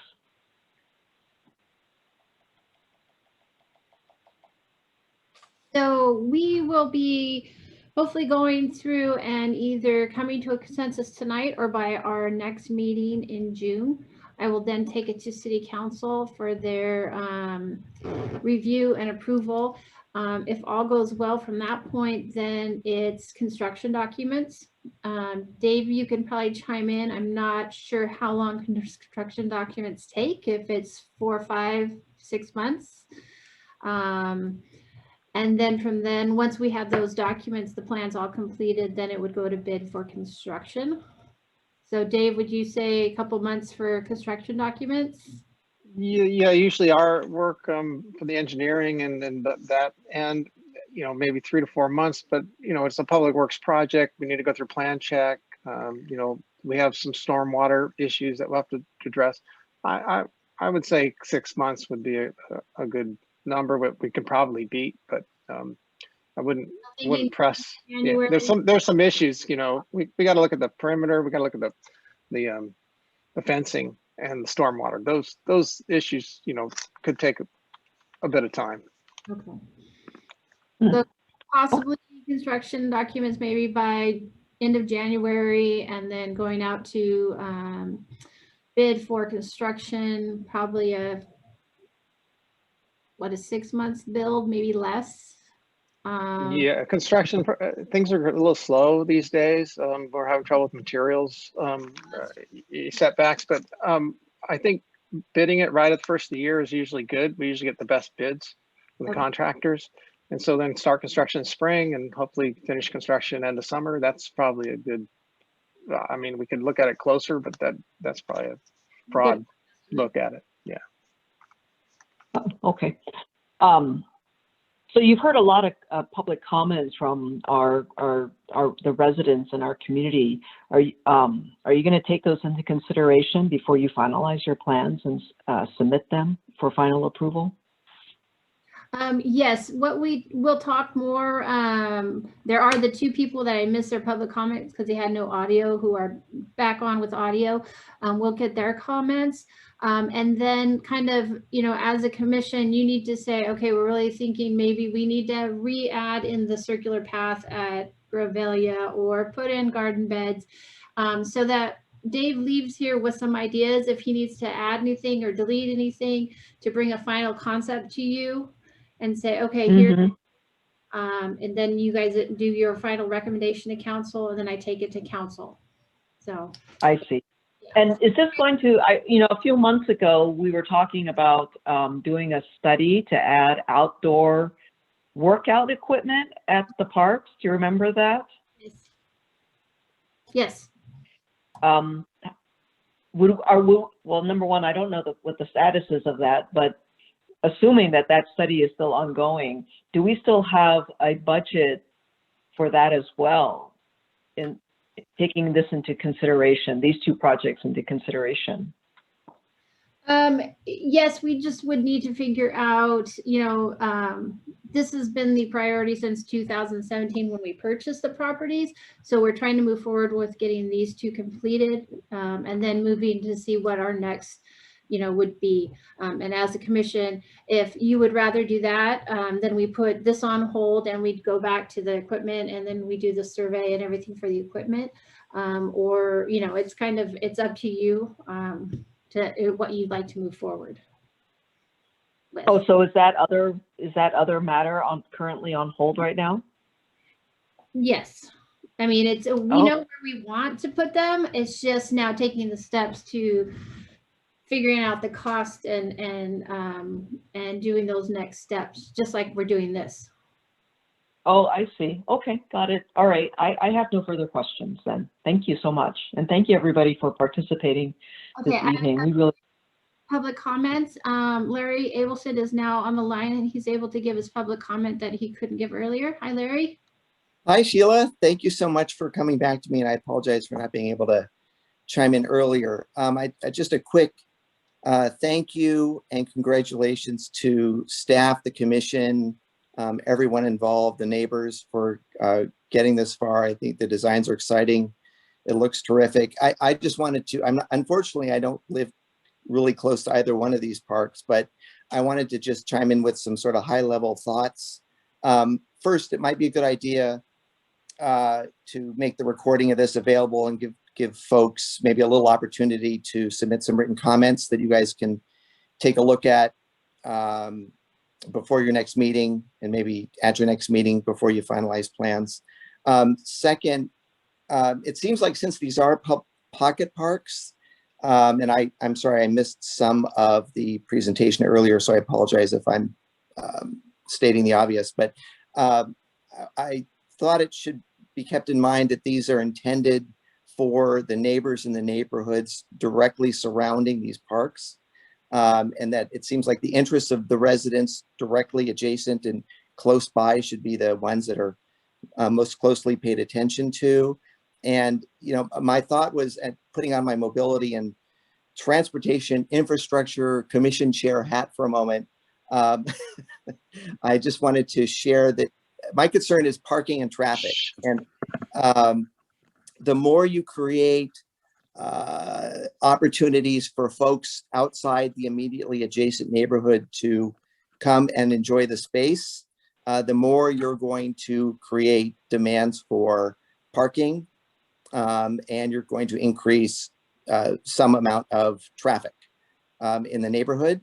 The more you keep it uniquely designed for the neighbors, the better I think it's going to be for impacts. We have citywide parks that offer a variety of terrific facilities. And if there are other things that we think we should be offering, maybe we can look at those more citywide facilities to offer those types of things.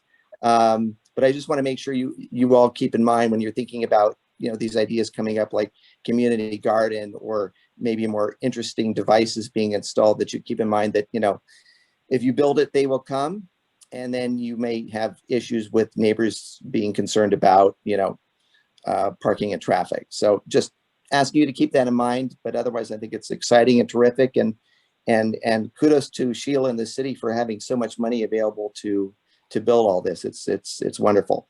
Thanks very much. Thank you, Larry. And the other person we had was Ben Tansey. Can we hear you now? If you'd like to give your comment.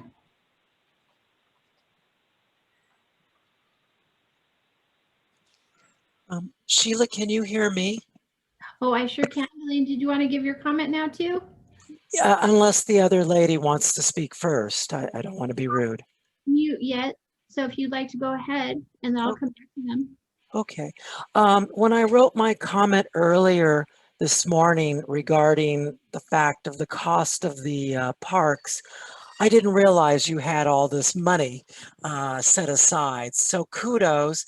I think both of the designs are lovely, and we certainly in the Meridian Corridor respect and really highly value these plans, however they ultimately are decided upon. I do have to agree with Larry Abelson. When I was at the Berkshire charrette, and there were all these wonderful ideas that were thrown around for that particular pocket park. One of the things I just mentioned, and again, personally, I don't live right next door to the parks. I'm about a 5-minute walk from the park, and I have no backyard, so I would look forward to something like this. I just happened to say to some of the neighbors at that time, well, I'm wondering when this park would close. I see that maybe there's plans for lights. And I was saying to one neighbor, oh, I guess it'll close like a lot of the other parks at dusk. And another lady, I don't know her name, but she said, oh no, I want it to be open till 9 because we get home, so late, and I want my children to access the park. And I'm thinking, if I live next door, I'm not sure I would want people roaming around at 9 o'clock at night, using the park. So it very much is important to secure the adjacent homeowners' preferences, because otherwise it would be pitting neighbor against neighbor. But overall, I really, really do appreciate your efforts. We really do. We don't have any parks in this end of South Pasadena, and we so have looked forward to it. I just ask, just like the other lady was talking about her watching over GREVELIA, with Berkshire, it seems like the weeds have grown again, and it seems like whoever you have on the contract, they really need to keep it down at least so it doesn't look so shabby up there. But kudos to you, and again, thank you so much for pushing this on. Really, really appreciate it. Thank you, Delane. I really appreciate your comments. One last time, is anybody on the call that did not get to comment that would like to comment? Ben, I know I missed you. Do you have audio and like to give your comment now?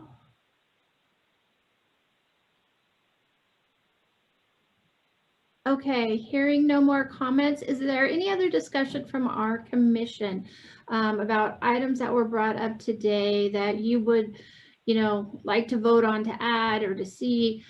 Things that were brought up might have been and I don't have them all, but I know we'll be doing drinking fountains and like trash receptacles on parks. We did talk about removing, those picnic benches that were right up on GREVELIA against the residents so that we weren't getting people too close to homes. The community garden aspect, the full walk around at GREVELIA. I don't know if you as a committee wanted to talk about those things. This is our time to bring that up. And also just to let everybody on this meeting know that at our November 2020 commission meeting, the commission did agree to add a memorial bench, a memorial plaque, and a tree to GREVELIA Park in honor, or not, sorry, Berkshire Park in honor of Beatrice Solis. So we will be adding those on. That was something the commission has already approved. So we will be adding that onto the plan. So I know that that was brought up twice. So just to let you know, anything you guys want to discuss, or is this something that Christine, go ahead. I don't have any. Okay. Commissioner Rocha? Yeah, I think it's worth talking about. I know, and again, I wasn't on the commission when all the community meetings took place and everything, but the resident who had brought up a circular path there at GREVELIA Street Park, and if there were any strong feelings or discussion points about including that back in. I know that the big issue was it takes away from that green space open play area, but I also think that with the pandemic, with COVID, having the idea of the route being an in and out may be less savory right now when you're dealing with like having to pass people in closer proximity and things like that. So I just was curious if other commissioners had strong feelings on losing some green space for a more rounded path that allows for perhaps greater social distancing moving forward. Are there any thoughts by any of the other commissioners?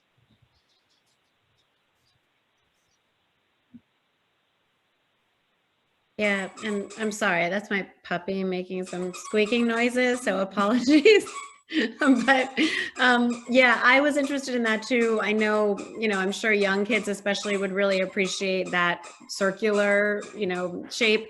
But I also heard the neighbor talking about, that's additional noise, right next to people's homes and outside their window. And so maybe that, is not worth the change.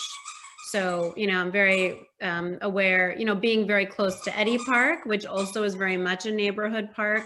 I know, what it must be like, right?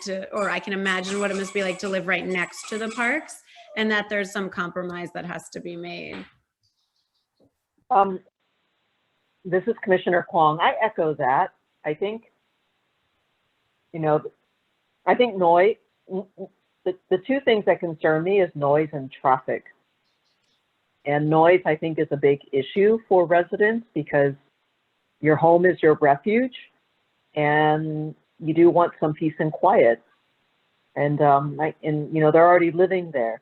And so I do want to be sensitive to that. I also want to be sensitive to the potential traffic issues and that we not create something that's so attractive that if we now have an issue with congestion and then it becomes something that needs to be managed later on. It's a pocket park, not like a Garfield Park, where there is parking that could accommodate, the capacity for that type of utilization. So I just want to be very sensitive to that. There is on the plan, and maybe if Dave shares his screen again, that concept that we are bringing back. When you go to the bottom of GREVELIA, it does kind of have a circle that the kids would go around and come back. So it just doesn't stop. Looks like there's a tree that might have a circle. Am I right, David? Yeah, I need the host to allow me to screen share again. Here we go. You got that, Israel? Just go to screen share and then share. Okay, good.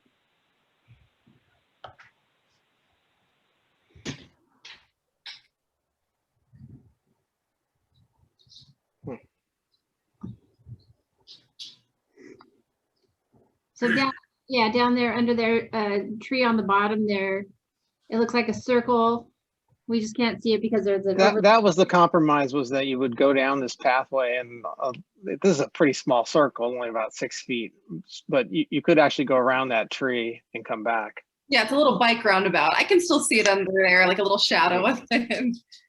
So, I mean, it's there. It's not just a dead end. So there's a little roundabout. So thanks, David. I appreciate that. So I think that helps, to understand that it's not a dead end, but it does give that to turn around and come back.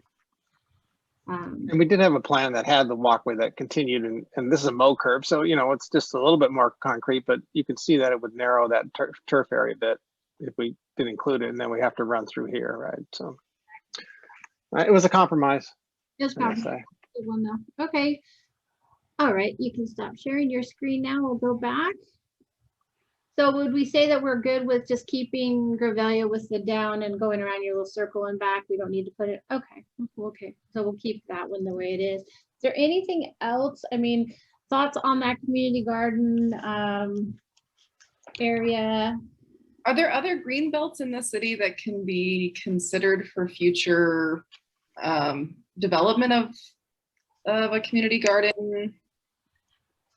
Currently, the city that does not own those, but it's something, it could be, looking at a current park setting, that we take a portion of it, that type of thing. But no, I haven't had any come across my way. So.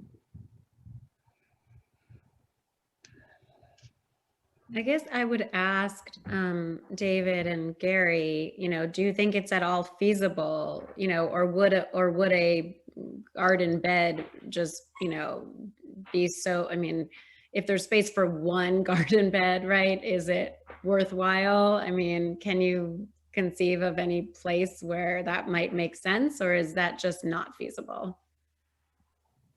Well, we do put lots of community gardens in parks, and even in some smaller parks, but never this small. And it seems that those community gardens work really well when there's like a group of, I'd say half a dozen might be like a minimum. You kind of want to have synergy and other people, and plus you can't just give one person access to one plot in a park. So let me just say at Berkshire, you would have to forego something else that's there in the front end of that park in order to put a plot in, because we're using all the flat land right now. I'm just put that out there. At the other park, we could do that. We did have discussion about that. There was a gentleman and his son at the meeting, and they wanted to play catch in the park, and we were trying to fit as much green space as we, grass, so that we, and balance this. They were already using it as a trike path, and so there was those uses. I just think we're really tight on space. I could see it. I could see a whole community garden.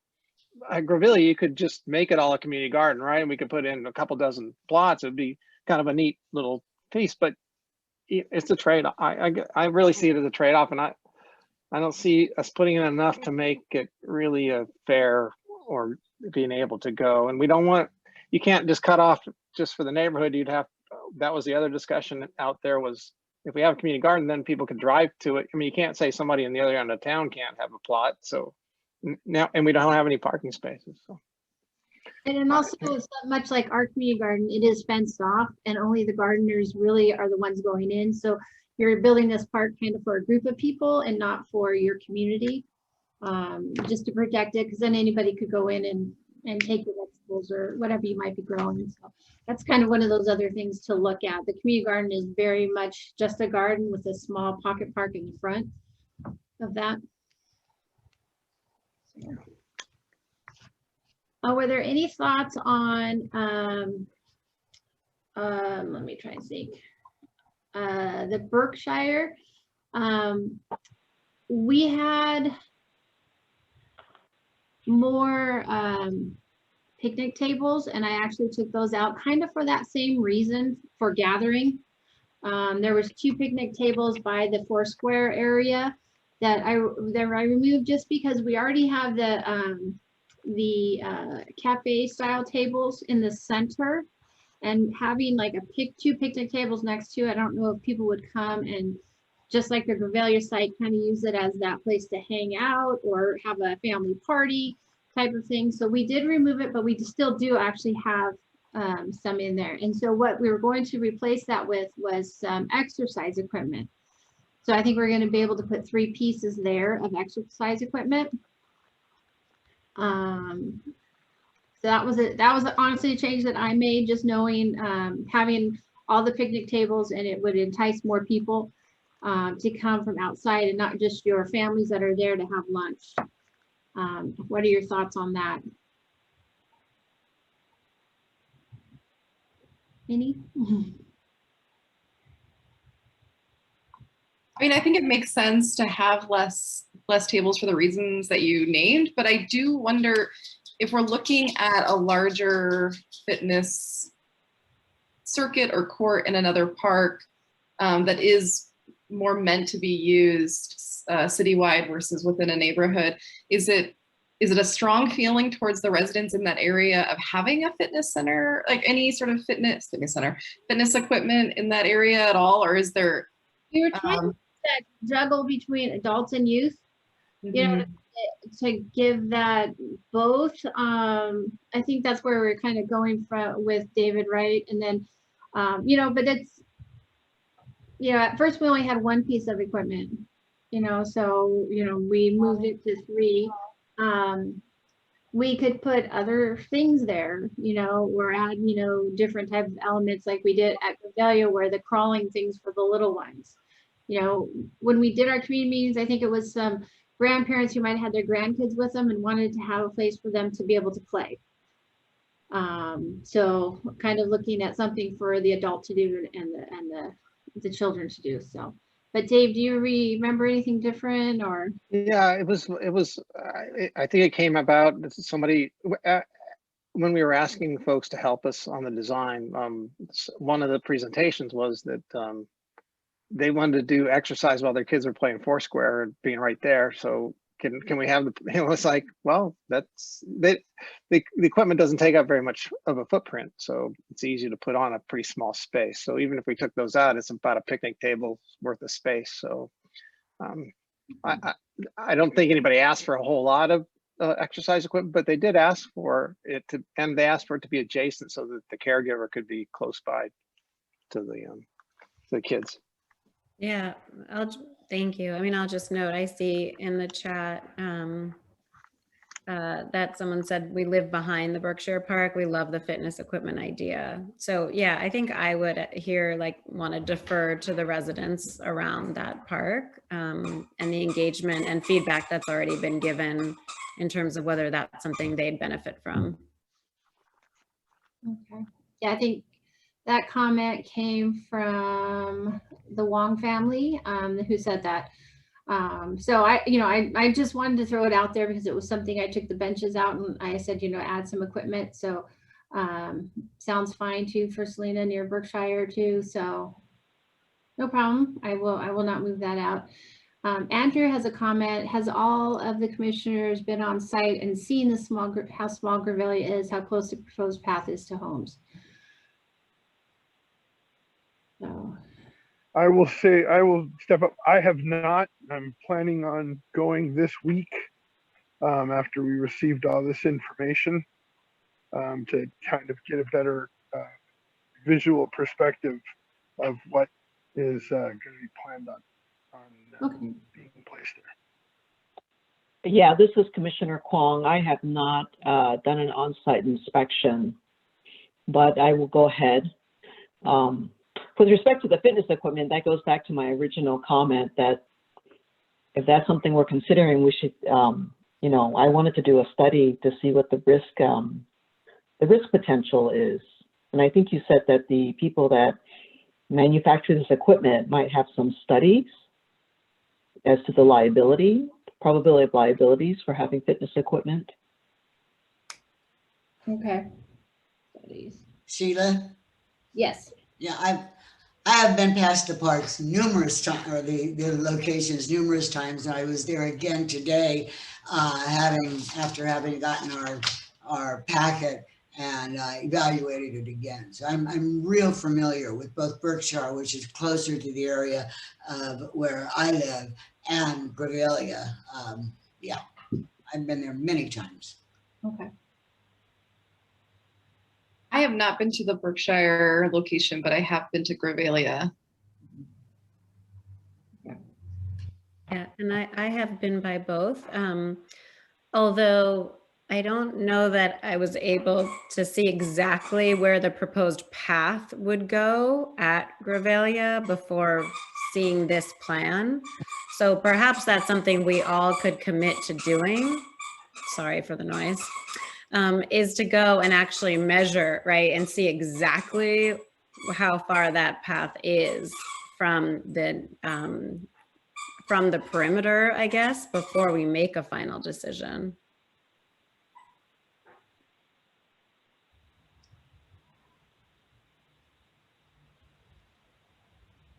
Alrighty. So are there any other thoughts or anything from the commissioner regarding the pocket parks? It looks like maybe there will not be a decision made tonight fully, that you will be visiting the sites yourself and bringing back any other information. And so then at our June meeting, we will make that full decision on what we move forward with. Correct? Sound Fair. okay. That's fair, correct. Okay. Okay. Well, hearing that, well, David, Gary, Luis, thank you. Thank you. Yeah. Appreciate your time tonight. I appreciate everybody's time who's on the call for the pocket parks. Your input will be taken and heard. I just appreciate you spending your last 2 hours with us. So if you do not need to remain on the Zoom call, you can always log off, or you can stay on to watch the remainder of our meeting. But thank you very much. Appreciate it, your time. Sounds so suspenseful. Well, more stuff coming. So we will bring this back for discussion, further discussion at our next meeting and final approval. Sounds good, commissioners? Yes, that's good. Okay, so I'll bring that back on the agenda at the next meeting. So if we'd like to go to our next item. Okay, item number 6, approval of the April 12th, 2021 meeting minutes. I approve. You approve? Okay, second? I second. Second. Okay, Commissioner Rocha? Yes. Okay, Commissioner Chapman? Yes. Commissioner Tamas? Yes. Commissioner Ocon? Yes. And I approve as well. So the motion passes and the minutes are approved. Okay. Item number 7, a recommendation for us to discuss and make a recommendation regarding installing a dispense shield equipment in city parks. Director Pout. Yes, so this item you guys asked to have on the agenda to bring back and discuss amongst yourself if this is something that you'd like me to move forward. I do have John Adamson back on the call as well if you have any questions for him. But this is really something you wanted me to bring back for you guys to make that, have some discussion and make your recommendation if you would like me to take this to council. So I will. Any questions? And also John, you can always ask John questions. These are dispense, I don't remember what a dispense shield is. Equipment. Remember, if you look at, see John on the the Zoom call, you see him? Remember, it's the one that has the hand sanitizer on one side with the, oh, maybe you weren't on us. Were you on this Right. Commissioner Kwan was not at our last meeting. I don't think Commissioner Kwan was at that meeting. So, yeah. So what it is John, you want to give us a quick overview? Sure, absolutely. Thank you for having me again. So what Dispense Shield is essentially a small billboard that incorporates hand sanitizer and insect repellent. And we'd like to see these placed around public parks. Now, the benefit to the city is that it costs the city nothing. My company provides the signs, we provide the dispensers, and we provide free refills for the hand sanitizer and the insect repellent. The way that I make any money off of this is I sell the advertising space that would be on the center of the sign. And we really want to focus on local businesses taking up this space and promoting local businesses as they exit the pandemic and look to reopening, and just to give them some more branding. So we think, I really think this is a great idea. It's really a win-win situation. The park receives this great product for its park goers to make their lives safer and more enjoyable in the park. And also for the small businesses to be able to promote themselves a little bit further.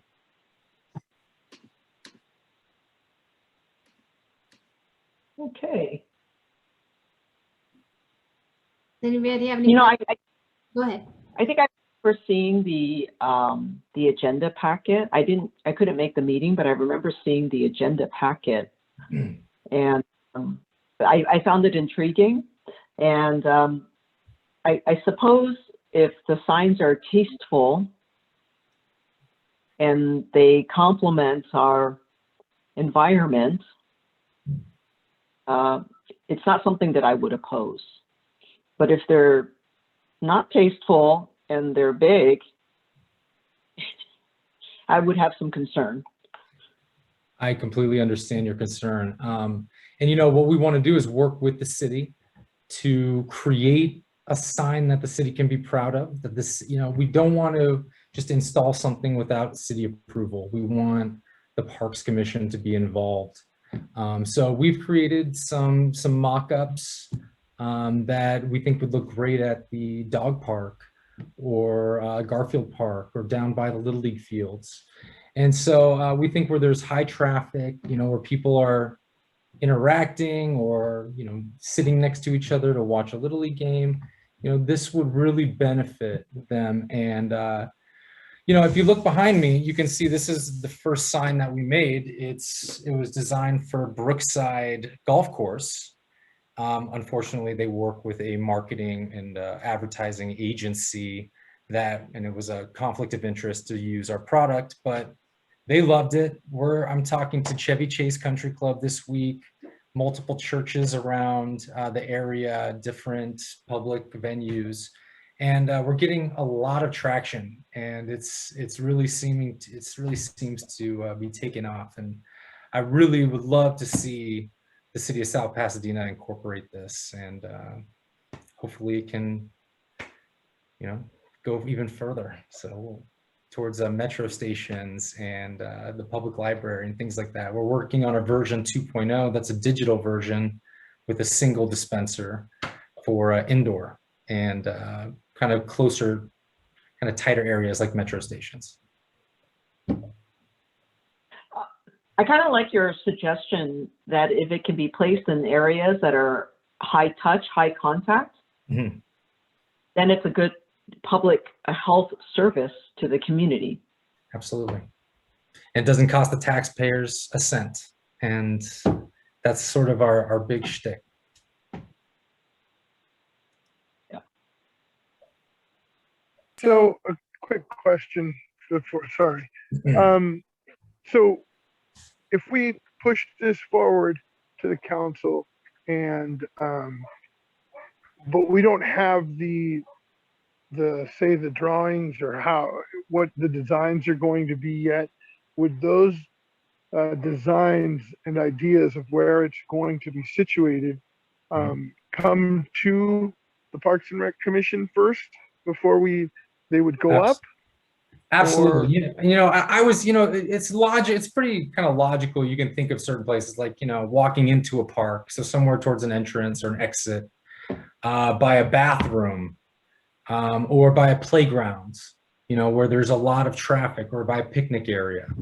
So, at a dog park, especially, right at the entrance as you walk in, or right by the doggy bags, you have one of these signs there to just offer a little bit of relief, a little bit of public health, and yeah.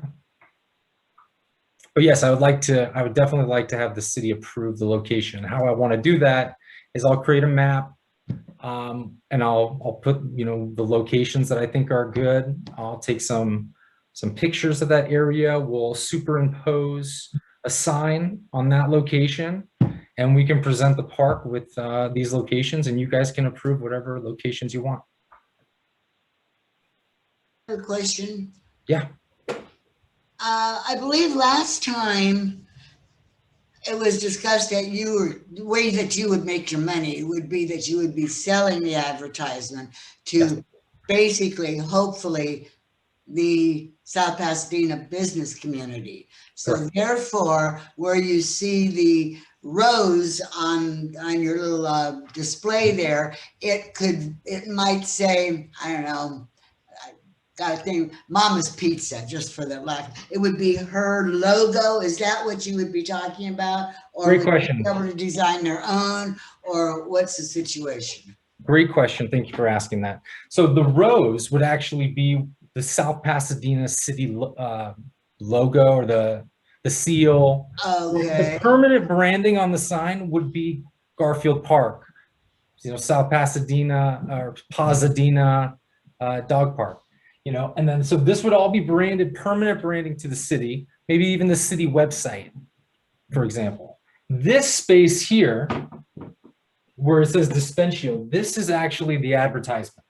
So this will say Mama's Brick Oven, High Life Burgers, Oh, that's big. So it's 18 by 27. Yeah. 18 inches by 27. And we've already put up a couple advertisements already. And they look, I gotta say, they look fantastic. It doesn't come off as an eyesore, and they really look beautiful. So go ahead. Sorry, Can Dolly. you bring us some examples of that? I'm now a little concerned because where it's showing dispense sealed twice, that's a lot of space for advertising. And so I'd like to see one that you have finished, just out of curiosity. The ones that we have finished are actually installed in place. Yeah. So I'd be happy to send you some pictures to show you. I'd be happy to do that. Yeah, I would like to see that. But we really want to show value to the advertiser, to the business that's spending $3,000 a year to advertise there. And if you see a local business at a local park, it feels better than seeing, McDonald's or Coca-Cola or something like that. It feels more, like it's part of the community. And so that's why we're really focusing on local businesses. So I applaud your ingenuity for sure. And I do think they're pretty tasteful, and I understand the service that's being offered. But to my fellow commissioners, I'm not comfortable with this idea. I think it makes it look like our parks are being sponsored by a business. And I'm very supportive, of our local businesses, of course, but I just don't think it's appropriate for our public parks to have that kind of signage upon entrance or anywhere in the park. I think it will be very confusing to people, and it's like a billboard essentially, in our parks. And in terms of the public health benefit, we've had to deal, we could have a lot of discussion about this, but hand sanitizer has been a necessity in the pandemic, but there are significant negative, impacts of that kind, using that, forever. It's really not good for our health or our kids' health. So if folks feel like they need it, I think they can bring it, right? And insect repellent, yes, it's a convenience, but I don't think the trade-off is a good one. So I don't, support moving this forward, but I'm interested in what other, commissioners feel. I appreciate that, Karen. And, what I'm kind of relating this to is sort of the advertising that you already have in place around Little League fields, for example. And I understand that's more kind of towards, people donating to the Little League. And maybe, by having the branding of the park on the sign, it doesn't look necessarily that the advertisement is what's promoting or is what's sponsoring the park, but the city is creating a platform for its local businesses to expand, to grow, especially out of this pandemic. This is Commissioner Kwong. Yeah. I think it would be helpful if we just saw an exemplar. Fantastic. I would love to meet with you guys at a park whenever you'd like. I can bring the sign, or you can meet me at a location that we already have one installed. If you'd like to see it. Where do you have it installed? I think we did see photographs, I believe, in the presentation last time. There are, right, a few photographs of ones that are installed, or at least designs of current signs. There was definitely designs. Where are they installed? So we have one at a gym in San Gabriel. It's called Studio Physique Athletic Club, and we're about to install 2 more at some churches in Pasadena. So was it this city who helped bring the signs in, or are those like for the gym in particular, is it the private business who actually brought in the sign? So yeah, I'm offering a service to these venues by providing them with free products, essentially, in perpetuity. So for as long as the sign exists, they will receive shipments monthly of hand sanitizer, or if something breaks, I replace it for free. If it gets vandalized, I fix it, and it's my cost. The only thing the city would need to do is the park maintenance staff would have to refill the dispensers. Yeah, no, I was just clarifying that like the one in front of the gym was not purchased by the gym, but is city sponsored. It is not city sponsored. It is not purchased by the gym either. They are just, getting a service essentially and then allowing me to use the advertising. It's almost like a park established space. Yeah. Like a park bench, how it has an advertisement on it. We put them in places that, face the street and face inwards. So there's multiple aspects to it. I can show you pictures. It'll be much easier if I show you these pictures, give you a better idea. I think that's true. Yeah. Let me share my screen, and I have those pictures. Israel, will you give me access to share my screen?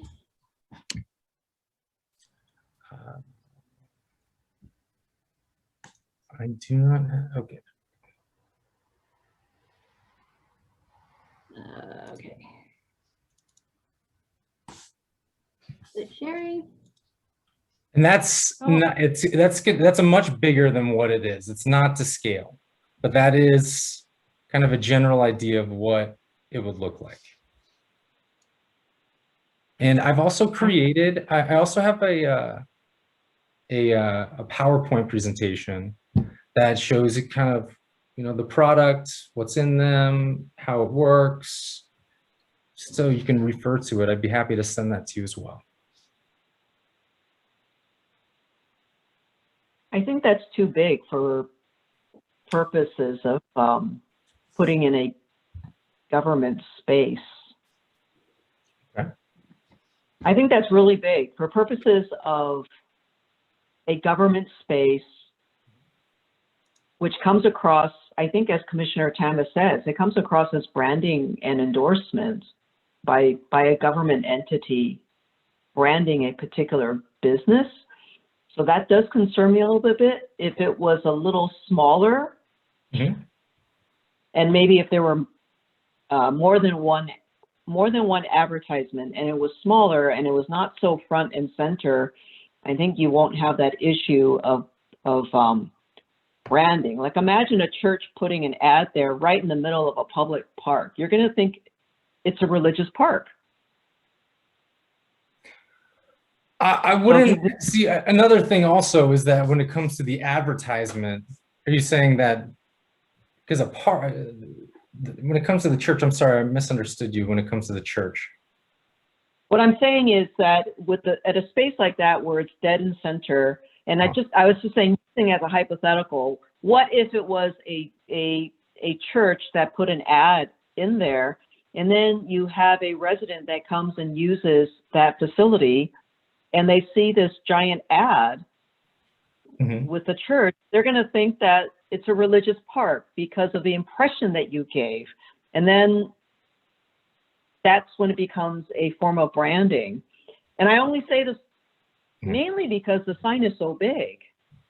It's 4 feet long and about 3 feet tall. The picture itself doesn't kind of give you that scale. You know, it really doesn't stick out as an eyesore. Go ahead. It's 12 square feet. 12 square feet, yeah. Yeah, 4 And feet long, tall. That's 4 the feet. length of a tall. Yeah, 12 square feet. And Yeah. you know, I think the advertisement itself, and I appreciate you bringing up the church. The advertisement is not going to just be any company. You know, we're focusing on small businesses, nothing political, nothing alcohol related, nothing marijuana related, nothing, you know, we want to keep this family friendly, really kind of geared towards small retail and restaurants, I think would be the more appropriate path. So, you know, when it comes to churches, we don't want, you know, I kind of, you know, try to avoid anything religious. That was only a hypothetical. It could have been Acme. It could have been a supermarket. I mean, I could go and I see a supermarket. Now it looks like the supermarket is financing the maintenance of this park, which makes me want to go and shop at the market. I mean, it could be anything. I'm not just referring to the fact that it's church. I use it as a hypothetical to illustrate the message that's being communicated when you have an advertisement like that on 12 square feet on a billboard in a government-owned piece of property. Mm-hmm. You know, it's funny that you say that the park looks like it might be sponsored by the advertiser. I take it as the advertiser is sponsoring the product for the park goer. So the advertiser is paying for the hand sanitizer and the insect repellent, which hand sanitizer we know is kind of cheap, but the insect repellent cost me about $100 a gallon. And we'd be sending these, you know, once, twice a month per dispenser. So it's a great service to provide to park goers, especially when you're setting up a picnic and the gnats come in or mosquitoes come in. You know, a lot of times, this is how I came up with this idea. Was I was at a public venue, it was outdoors, we set up a picnic, and all of a sudden the bugs came in, and I thought, man, wouldn't it be great if there was a dispenser for insect repellent? And this is what it has grown to. And so, yeah, I think, you know, I would love to meet with you at the park. I could bring this and you could see to scale kind of what it looks like at different locations and give you an idea. I know Sheila and I met and she saw the sign in person. So Sheila, did you have any input on what you thought of when you saw it in person? No, I think it's best that they, you know, they need to see it themselves, or, you know, obviously they see the, you know, the pictures that I provided, you know, just because, you know, they're the one make the decision. I can't make the decision for them. Of course.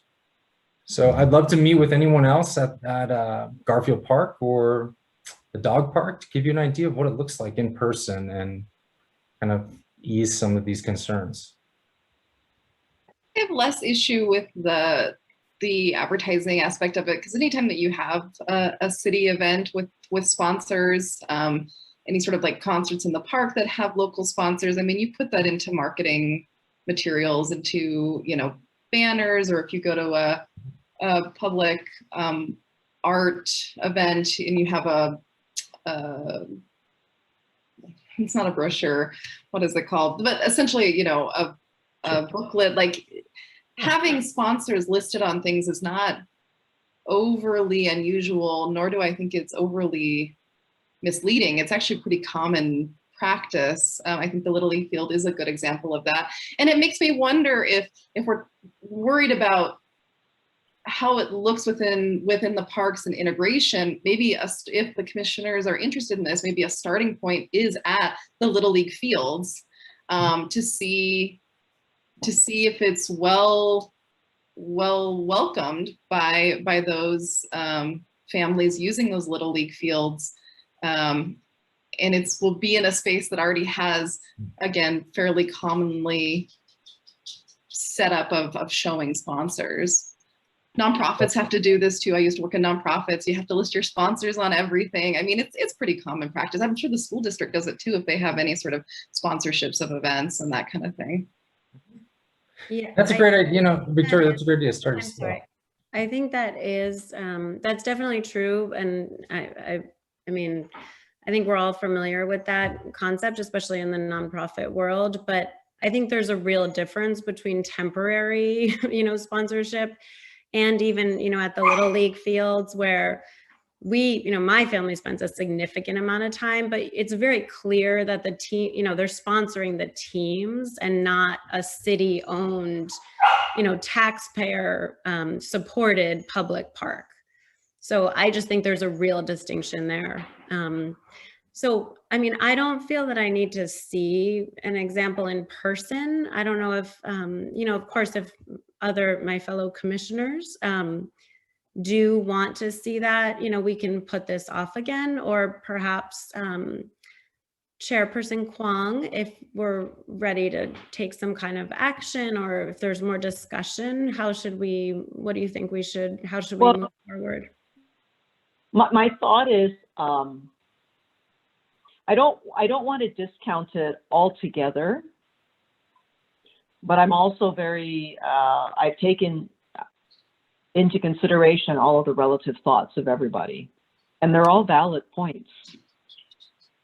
So my thought was, what if he can reconfigure the sign so it doesn't look so that there is a separation between a government agency and a private sector entity, so that the public knows that it is an ad and that it is not a brand.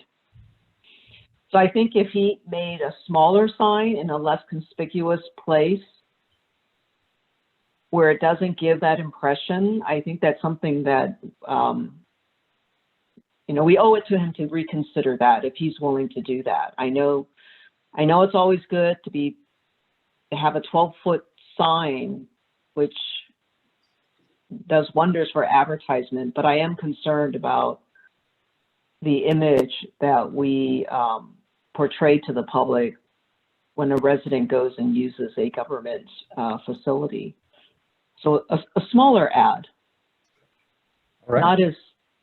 not as overbearing. Okay. That's my recommendation, is to, can you take it back to the drawing board and try again? That's my recommendation. Yes, I can try to create something smaller. The issue we were having was trying to make an advertisement that kind of fits the ratio of having these dispensers, which, let me show you a dispenser. We have these boxes made. They're custom made to house the dispensers, to keep them tamper-proof. Now, to have an advertisement that was kind of the same size as the dispenser kind of got lost, but I will definitely try to create something a little bit smaller, maybe a little bit shorter, that the council can agree with. And yeah, absolutely. I mean, I work with a fantastic sign company, and we can create anything. Anything is customizable. So if the size is the issue, then we will look into that. Any thoughts from the commissioners? I think that it would be good to see a sign like where we anticipate putting it, and because I can tell that the PowerPoint that was given, I mean, that looks like it's a big 8 by 20 foot sign and 4 by 3, even though it might sound big, or 12 square feet, may look very, very diminutive in a park setting. I mean, parks are enormous, what we think to visual. I would like to see it just to make my decision on whether to be able to move on with this proposal or say no. I think there are some benefits to it, and I do all the other commissioners' inputs. I respect, and they're all valid. So for me, I'm also a little visual person. So if I can see it, and if it's has a good eye to it, and it kind of blends in to our area, our park, I'm willing to take a look at it and vote for it on our next meeting. I have a question. Yes. What is the, John, what is the overall dimensions of the sign? The dimensions of the sign are 4 feet by 3 feet. 4 feet by 3 feet? The advertisement Right. is 27 inches by 18 inches. 18 by 27. Mhm. That's still a good, that's a big size. Now, for instance, and it shows that you're showing 2 dispense shield and dispense shield. Did you mean that there would be 2 people advertising on We that? thought that could be a potential option when we first started. We've kind of backtracked from that, thinking, it'd be better for one advertiser to have the space. That was the feedback we were getting from people we were marketing our advertising to. So I think we're going to stick with one ad, unless the city would be interested in doing a double-sided sign. We could do 2 small ads on 2 sides, but it doesn't sound like, it sounds like the less advertisers, the better. Right. Well, I was thinking it's going to be a challenge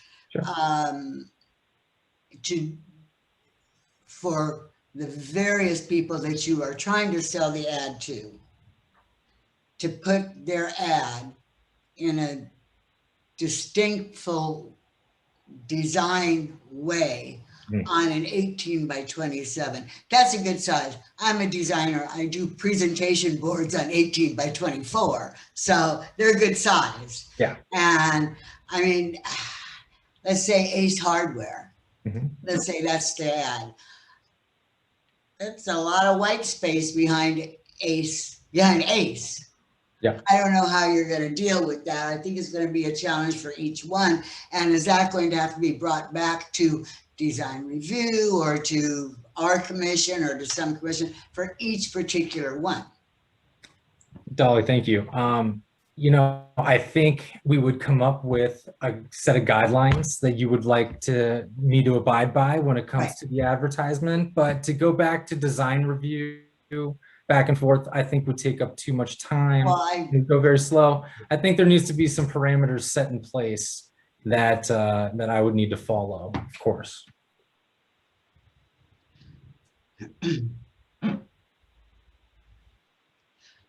Well, shall we make a recommendation to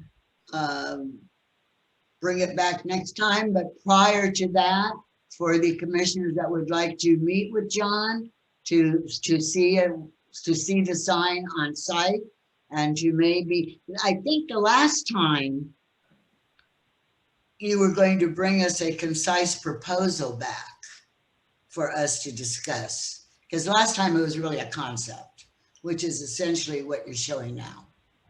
Well, the proposal, I mean, the proposal is to, I'd like to start slow with one park or one venue, put up one sign, see how the public receives it, see how the city receives it. And if it doesn't work out, I take it down. It's no cost to the city. There's, and it's, this is something that I really believe in. I think that multiple parks and a lot of venues will be having things like this in the future. And, to start slow I'm happy to take that route. Absolutely. I'd like to make a motion that John come back with some options and provide an exemplar of different sizes and options to, address the concerns that were expressed here tonight. Okay. and I will have them superimposed onto different locations around the city to scale. So you can really see what it would look like, you know, close up from a distance, and to give you guys a little bit more clarity on the size. Is there a second to that motion? I'll second that motion, yeah. Okay, good. Commissioner Rocha, Yes. Commissioner Chapman, Yes. Commissioner Tamis, No. okay. Commissioner Ocon, Yes. good. And you have a yes from me. You have to, so the motion carries. Can we offer Okay. some feedback on design concept real quick that makes it more, you know, city oriented and things like that? Is that okay? And obviously you, John, as the designer, will do with it what you want, but just additional thoughts. Go ahead. Is that okay? Yeah. Yeah. Okay. When he comes with his new concepts, I think we can comment and then vote again. I'm Make getting a feedback motion. right now to consider integrating into design concept to make it more city centric. I know obviously for advertising purposes, you have to offer businesses an ROI, which is a big issue of like what size the space needs to be, because you do need to be able to recoup funds while also providing these supplies.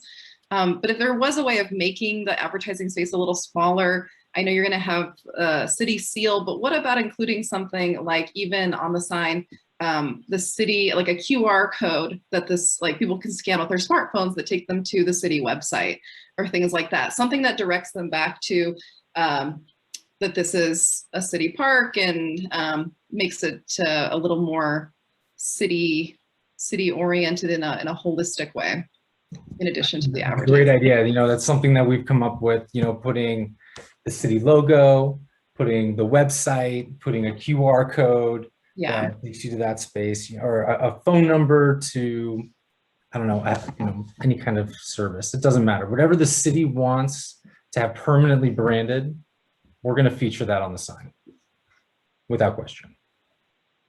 Great. Thank you. Okay.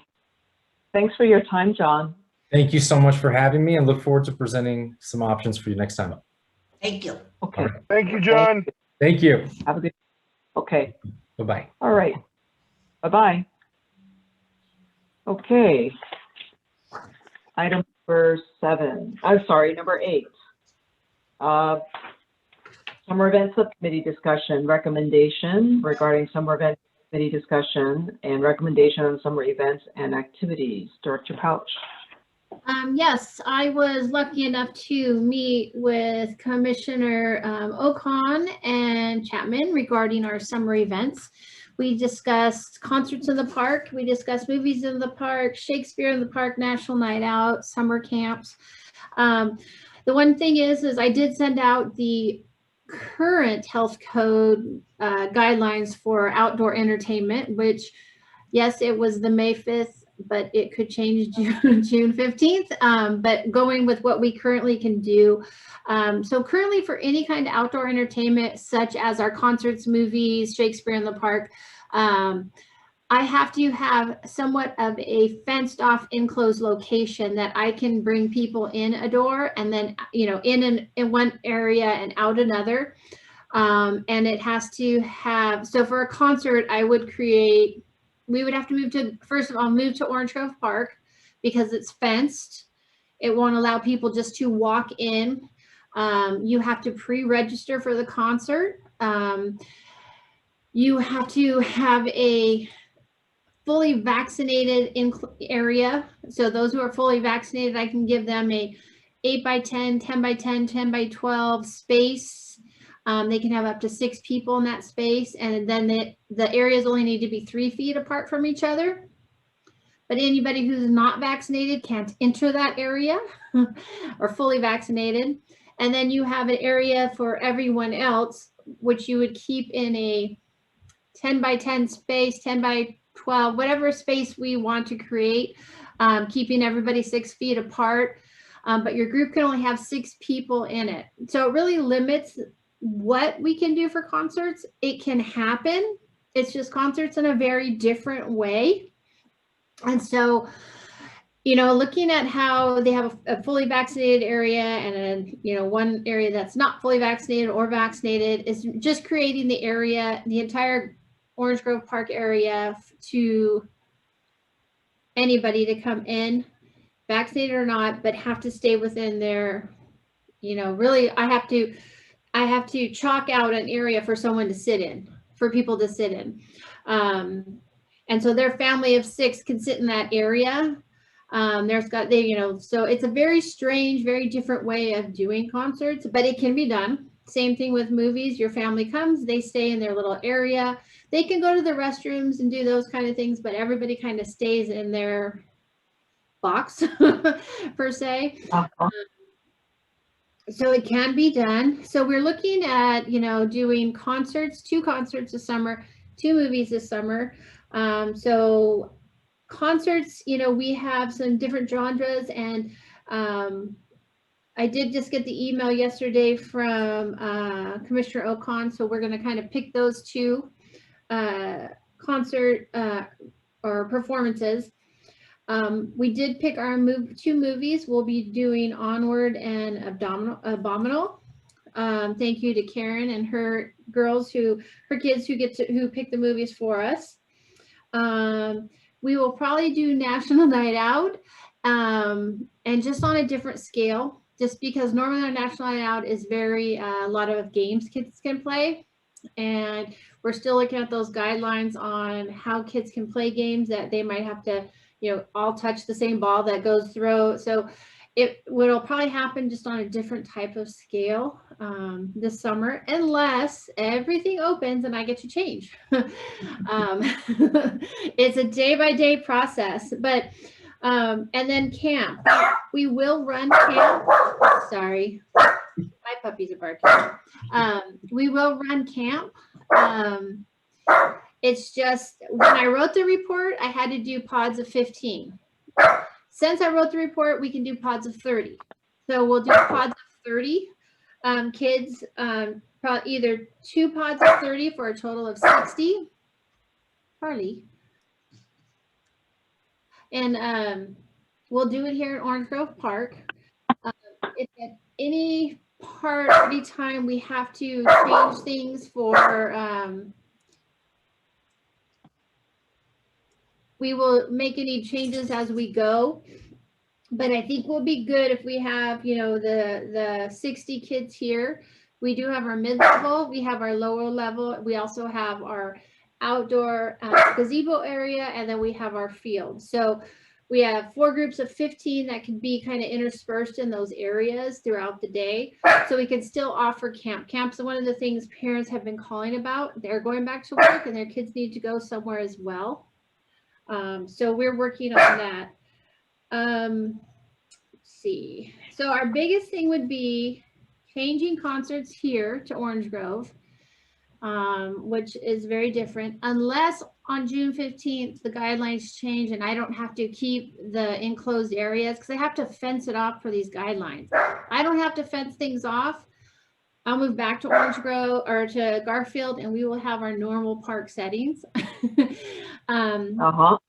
Currently, we do have to remain in these guidelines, and this is the guidelines that we will be following for concerts and movies. Shakespeare in the Park, it's actually Shakespeare by the Sea production company is not doing any productions this summer because of the way performers have to have their spacing. They are a very small group.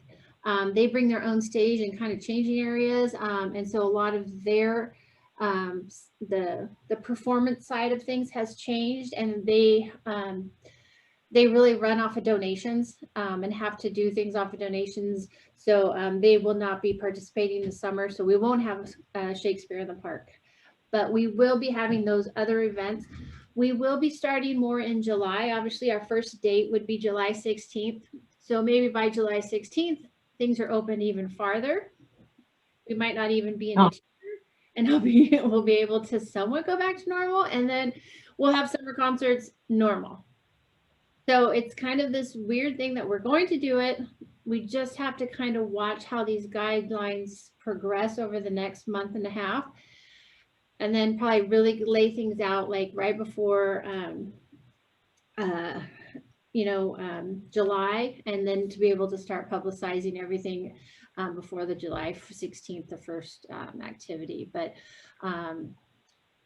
we're going to do as much as we can safely for our community and our staff, but it's still adhering to our guidelines. I don't know if any of you have any questions, comments, if that sounds okay, anything. Okay. Any comments from the commissioners? Yeah, just a quick note of thanks, Sheila, to you, and also to the commissioners on the summer committee. It cannot be easy with these guidelines changing constantly, and everything up in the air. So thank you so much for what you're doing to, try to make this fun stuff happen for our city. I know, we need something fun. Yeah, go ahead. No, I was just asking, which of the bands were selected, and I did send mine in immediately after I got the videos, but I didn't notice that. I noticed Albert's came in and not mine, but who'd we get? So yours came in very quickly. And so it looks like Ray Bradford brothers and the Susie Hanson. Oh, okay. Yeah, Yeah. those two. Thank you. Yeah, so those will probably be the two that we're going to contact first to see if they're available, and move forward with those two. If they're not available, then we'll go to the third one on the list, but we'll see their availability first and get them scheduled as soon as possible. All right. Alberto, did you want to make a comment? Yes, I just wanted to say that it's going to be a ton of fun, I think, and we are going to be overwhelmed by as many folks that are going to try to get in to the limited space in the park. Well, in our meeting, I expressed to everyone that it's incredible how Little League, I mean, parents, kids, the participation is enormous. Everybody's out there. Nobody's missing games. People want to get out, especially after this past year that, we've been locked up, essentially. So it's exciting. Hopefully that the rules will ease up after June 15th. And by the time we do get to our anticipated times, we will be able to enjoy the concerts and the movies with more than just the minimal, so that everybody can share and have a great night out in South Pasadena.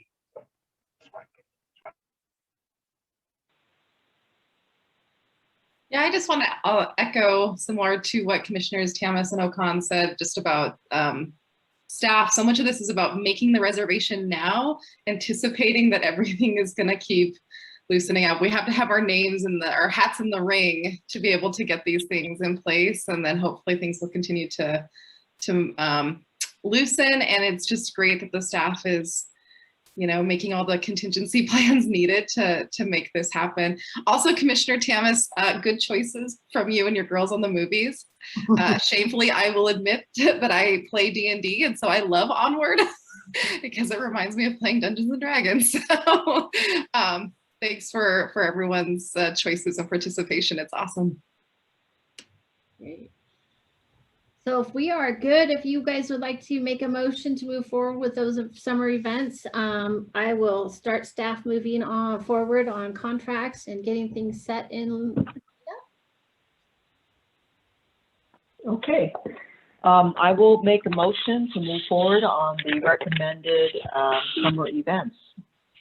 I'll second. Okay. Commissioner Rocha, Yes. Okay, Commissioner Chapman, Yes. Commissioner Camus, Yes. Commissioner Ocon. Yes. Okay, and I'm also a yes, so the motion carries. Is there a ninth item on the agenda? Because this meeting is just too short. Oh, no, we do not have any more items. I really appreciate your guys' time. I know it was a lengthy meeting with having the public comments, and I appreciate you guys listening to all of them. I think they felt heard.